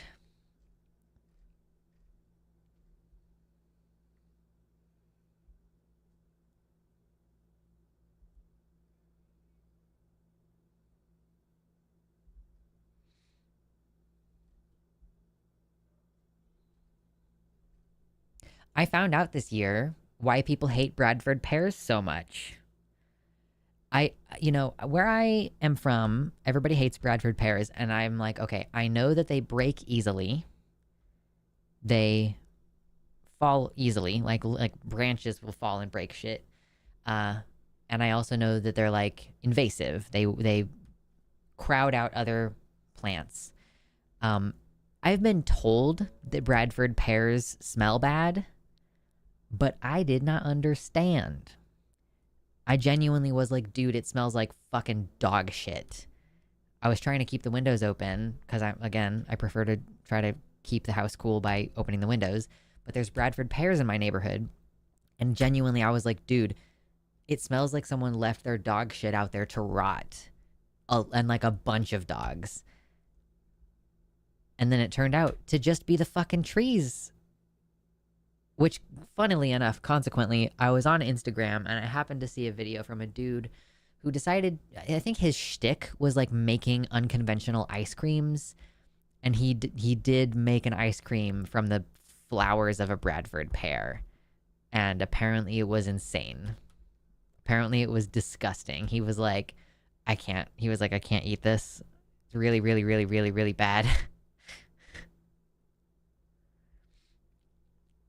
Ooh, an overgrown cemetery in Prague? That sounds fucking cool. Nasty, I don't know if you're busy on Sundays, but it should be a little bit easier for you to hang out with us on Sundays, because we start at 11 instead of 2, so we start 3 hours earlier than we did today. You were gonna mention ice cream guy? Yeah. It's funny how sometimes something will go viral in a way that, like, it actually breaks containment and is kind of almost like a mainstream internet thing. We planted Danjou pears and Bosc pears in the fall. It will be annoying because they can be a slippery mess on the ground when they're rotting. Well, the easy answer is don't let them fall off the tree and rot. Duh. I'm kidding. He makes maple and oak ice cream. Oh, I have no idea. I have only seen him do the one video, Bradford pear ice cream, and it looked like an ordeal. Do maple and oak trees, like, what would you make it needs to be like a flavor. Where would you get the flavor from? I guess, like, oak trees have acorns. Is it basically just acorn?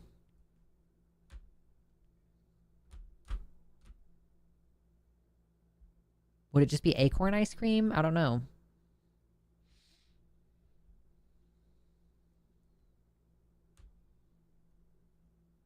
Oh, are you saying the Bradford pears will be shitty and slippery on the ground? Oh, okay. Check out your maybe not radishes. Yeah, I might have to, like, Google around, like, what are plants that grow yellow flowers in the garden? Oh, okay, the weird ice cream guy takes the wood of an oak tree or maple tree. He soaks that in cream to flavor the cream. That's super strange. Hopefully it doesn't taste like sawdust. No kidding. Yes! Hang out with us on Sunday. Sunday, admittedly, is the day that we plan to talk about the news. But, you know, we still try to chill and bring some levity and don't let things get too terribly serious.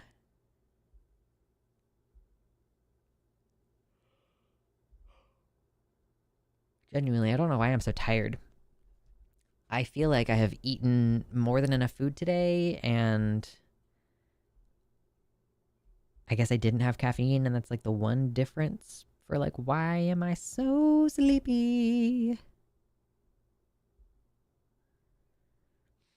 Looking forward to dinner tonight.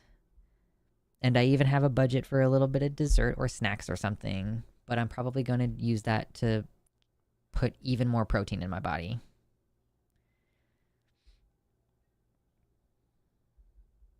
I keep waking up early and then I need a nap. Yeah.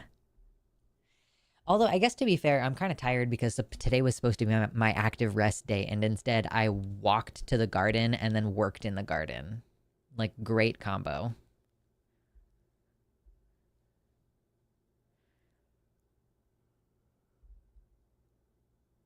Ooh, I'm gonna yawn forever. I hope I sleep good. That's the one thing about exercising that's pretty great, is, like, you know, it gets to be 10 o'clock at night and you're like, I need to go to sleep now. Like, I need to take a little nappy nap. Oh, dude, here's a question. If I were to be applying for a job as a social media manager, how would I get references for that? Where do I, like, whomst will refer me? I don't know. like, do I ask like Gayfesh to like be my referral person? Because you're like another person who makes content and you can confirm that I make content. Why am I so tired? Asks the person having worked for several hours that same day. Okay, fair. Yeah, I was gone for like an hour and a half exercising in the garden this morning on what is supposed to be my active rest day. And then also I have been standing here. This is one of the things that I'm doing. I'm trying to make myself more stamina because I'm like, okay, I spend more of my time standing at my desk rather than sitting at my desk most of the time. And I feel like it's working. I feel like I'm getting healthier. I'll refer you. Yeah, whomst is my professional references. Like professional references. How do you do that? If you're like, I'm a like self-employed streamer, who are your employment references? I don't want you to call the guys I worked for fucking 3 years ago when I was an electrician and not particularly good at it. Like, those are not the people I want you to tie. That has nothing to do with my social media career.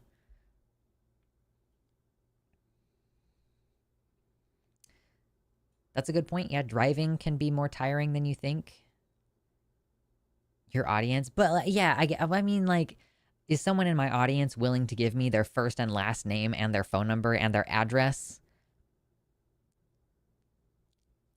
Oh yeah, the line. Yeah, no, that's a good point. I could ask Arden to be a reference for me. That's a good point. It's like probably the most professional person I could contact. I was also kind of thinking like, you know, some of my friends used to work for Demon Mama when Demon Mama was making content.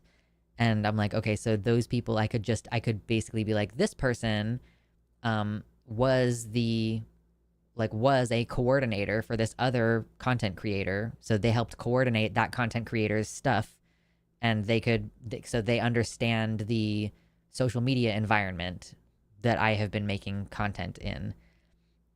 Yeah, I don't know if it would be like a little bit too much to ask someone like Demon Mama to be a referral for me. I feel like that would be imposing on our relatively casual friendship. But maybe, I don't know.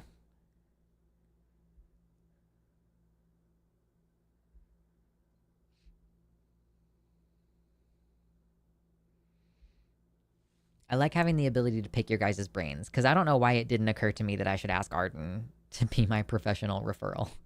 Like, duh, that makes the most sense. And I guess I could ask Jimmy too. You should ask rather than assume it is wrong to ask. Well, if I can get Jimmy and Arden, then that's 2 professional referrals. And then I would just need to find one other person. Am I a ranking bread tuber? Oh, okay, Zypation, you're giving me the credential. Thank you. Thank you. I appreciate. Am I a ranking bread tuber though? Because I never make it into those tier lists that people make. People make those little tier lists, or they make those like left path, right path choice ones, and I am hardly ever on those. I guess it's a little bit of a blessing given the current state of politics in the world that people don't often pay attention to me. Like, I don't ever get like mainstream attention or like attention from people who like the kind of groups who harass people. Like, you know, Keffels had this whole thing. Nobody ever pays attention to me in that way. And it's kind of like, I'm like, okay, well, you know, I guess I'll consider that a blessing. I hope that that doesn't translate over. If I were to do social media for someone else, I hope that that wouldn't translate over where it's like, oh, actually, I'm killing your social media presence. My stealthiness is a skill.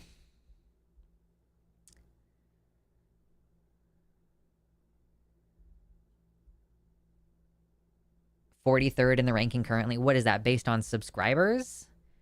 43rd in the ranking currently, and they almost never list more than 20 people. True.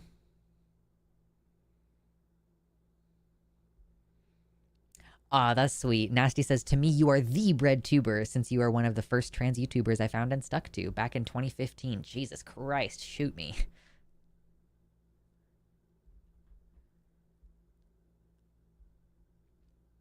I'm a good translator of neologisms to common English. Okay, good.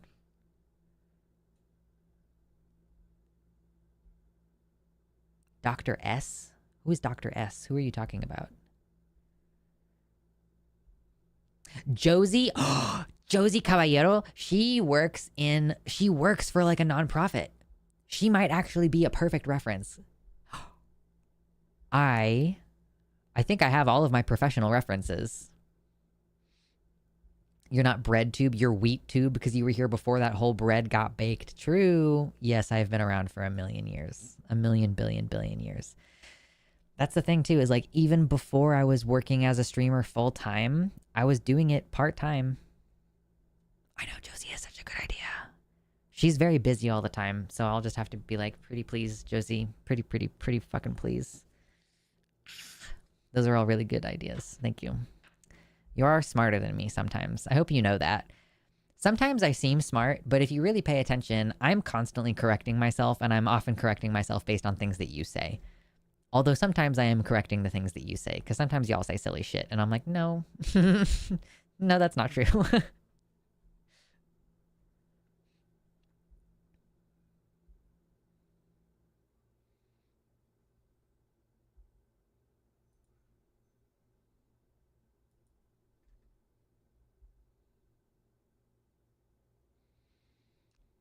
Oh man, you know when you see a picture of like someone planting mint in the ground and you think it's like that Mr. Incredible meme of like when you know versus when you don't, or sorry, when you don't know versus when you know, and it's like all black and white and oversaturated. I have just witnessed a picture of where somebody is like, I planted a raspberry plant last year and it didn't do very well. I've now moved it to this other part of my garden and I hope it does well here. It's like, oh, you don't know. You don't understand what you've done by planting raspberry directly in the ground. Because I'm pretty sure that they make canes and they get out of control just like blackberries do. I might be misremembering MKG podcast. Oh, yeah, I'm so sorry. Yeah, Kat, Jesus, I have known Kat since way before she transitioned. Kat Strixon, we did a podcast together for a long time. We haven't talked in quite a while, though. I miss her.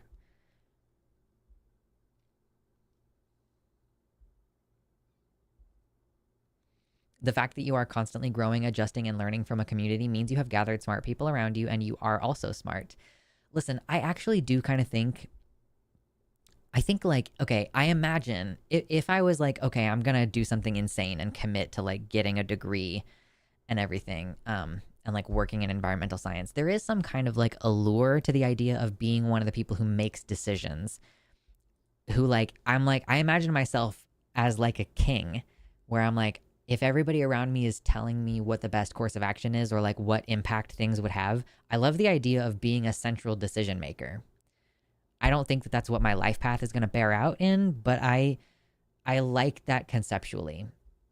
That like a good king, what is it that Tywin says to Tommen? He says like, you know, a good king listens to his advisors until he comes of age, and the best kings continue to listen to their advisors long after they come of age. And I'm like, yeah, I love that. You gather smart people around you, and you have to be willing to be open to correction. And that's how you make the best decisions. Like knowing that I don't know anything about certain things, and that I'm going to need someone to inform me. And it's a position too where you have like a surface level of knowledge about a lot of different stuff. It's like, okay, I'm passingly familiar with the effect that it will have on this area if we remove this dam or if we plant these trees or whatever.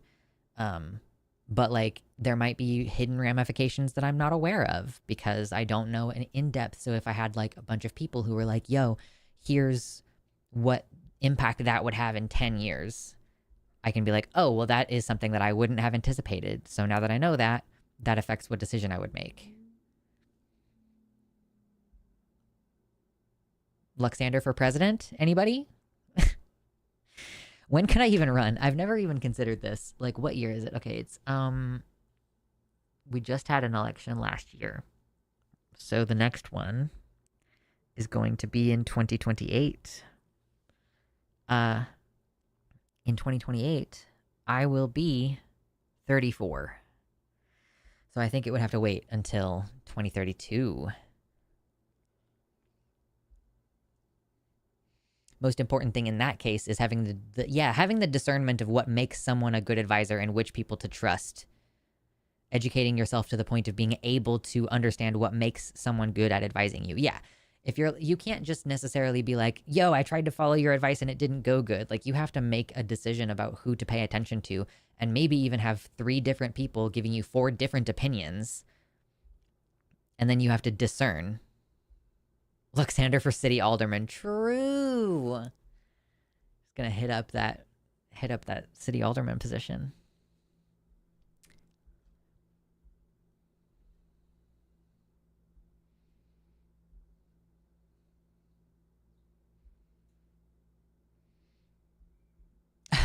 Kitty catches me again with another admission of wisdom, because the first step in becoming an expert about something is learning that the more you think you know, the less you actually know. Yeah, totally. The Dunning-Kruger effect.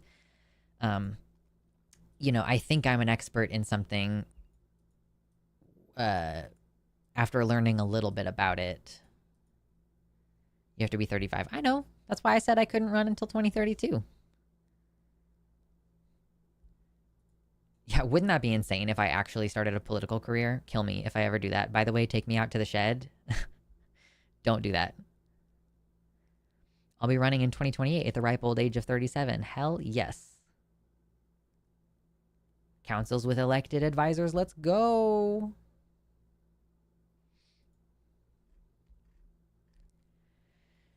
Oh, more water. Stay hydrated, babes.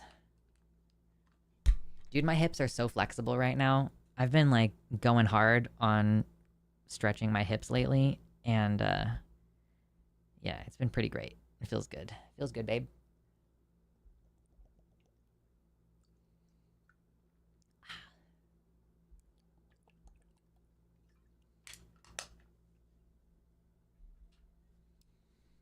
My giant fucking 2-liter bottle of water. I don't actually... Well, it might be 2 liters. Yeah, because it's 2,000 mil. What's 2 liters? Yeah, cool. Yeah. Mandatory rehabilitation in the community garden until you forget all about that political career nonsense. Truly, yeah. My punishment is getting up at 6 a.m. to go to the garden tomorrow.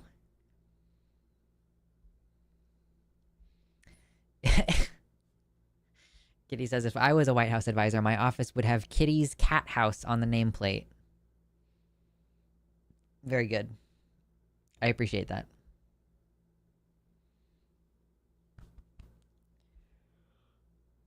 Oh my fucking god, dude. I better sleep so good tonight. Am I gonna have tea after this stream? Do I just need to have a little green tea as a little pick-me-up in the evening? Although caffeine, apparently the way that it works is caffeine does not make you less tired. It just prevents you from getting tired in the first place. So if I'm already tired, then drinking coffee or tea is not going to help me. I'm sorry. I'm spreading the yawning. It's contagious. I'm sorry. I'm just such a sweepy boy. I'm such a sweepy boy. I will.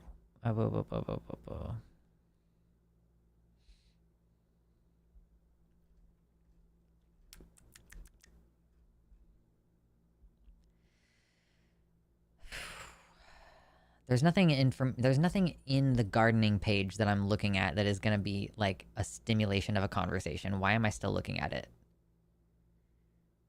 Yawn wanker, yawn L. I know. I'm infected by your genetics. Dude, seriously, watch The Last of Us. It's really fucking good television.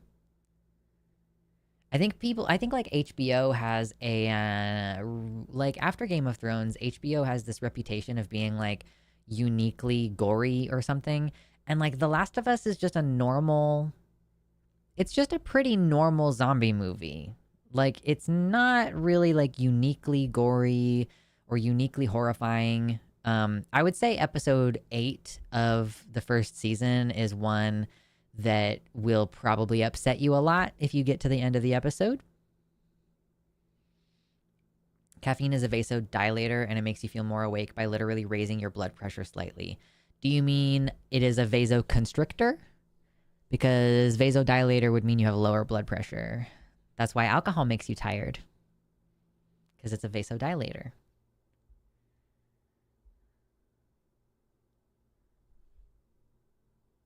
Actually, one of my GFs has been playing The Last of Us, both games, and wow, I get so upset over the decisions people make. Gorier than The Walking Dead. I didn't watch The Walking Dead, so I could not say. But I mean, like, if you've seen something like Dawn of the Dead, then you can probably handle watching The Last of Us, except for that one scene at the end of episode 8 of season 1, which is pretty fucked up. Not for gore reasons, though. It's fucked up because someone you're very invested in the story is almost brutally raped. It doesn't actually happen. Spoilers. But it is upsetting.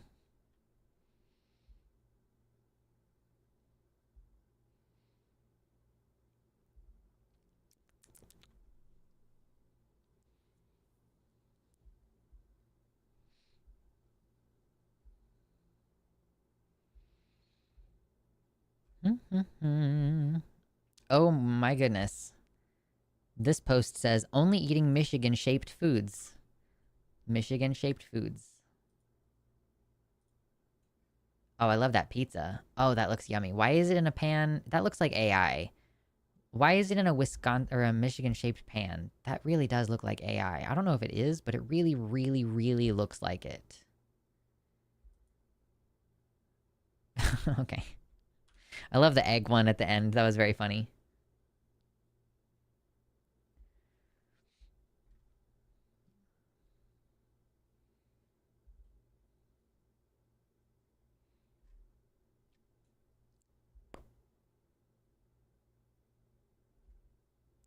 All right, let me see if I can find anything to chit-chat about here at the end. Otherwise, I'm probably going to start winding things down.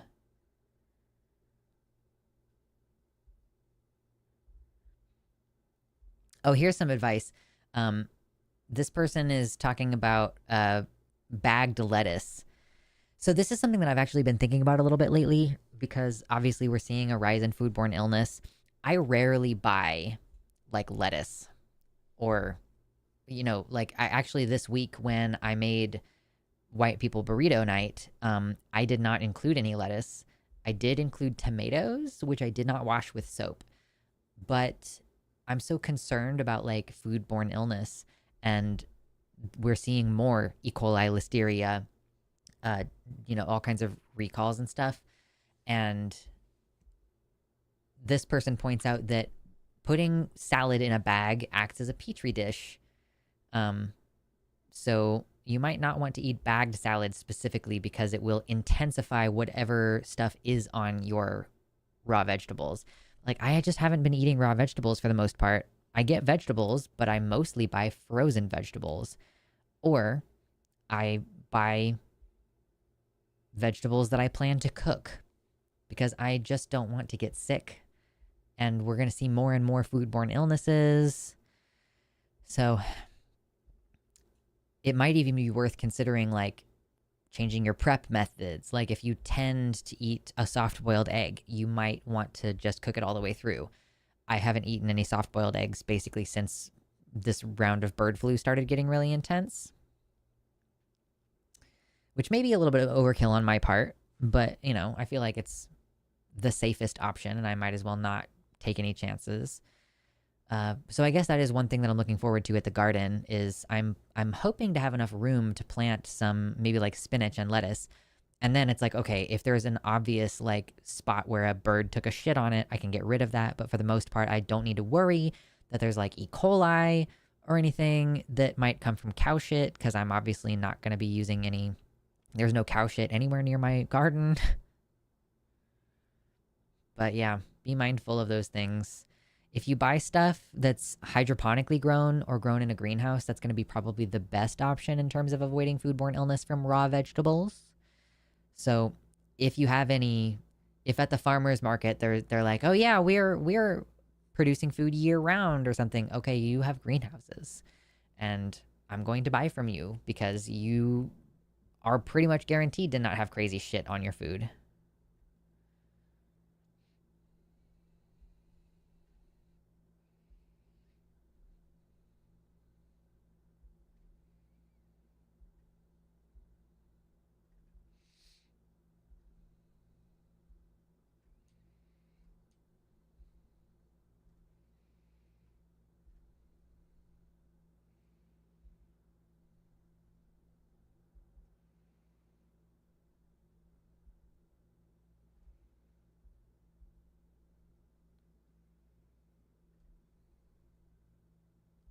Oh my god.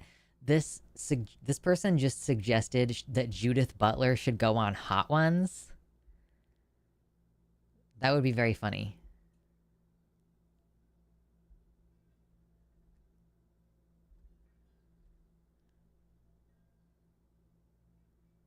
Yeah, even if it's probably fine, I don't feel fully comfortable with leafy greens at the grocer anymore, which is enough to make me think twice. Yeah.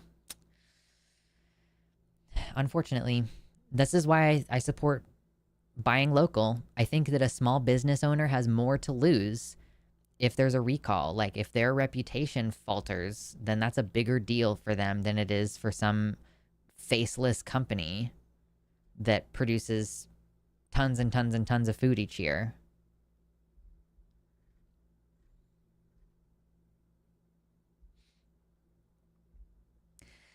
Anyway, I guess that's pretty much it for today. I feel like I'm just kind of grasping at straws here, trying to keep the conversation going, and I might as well stop doing that and continue to have a relatively productive evening. My cat is nowhere to be found right now. He is elsewhere. So I can't even tempt you with the idea that you might see the cat at the end of the stream. I am, just as a reminder, not going to be on the Transatlantic Call-In Show tomorrow, so I will be planning to see everybody on Sunday. And in the meantime, I hope you have a good weekend. Stay safe. Be good. Don't get in trouble. Okay? Don't get in trouble. All right. Good night. Star Trek hand thing? True.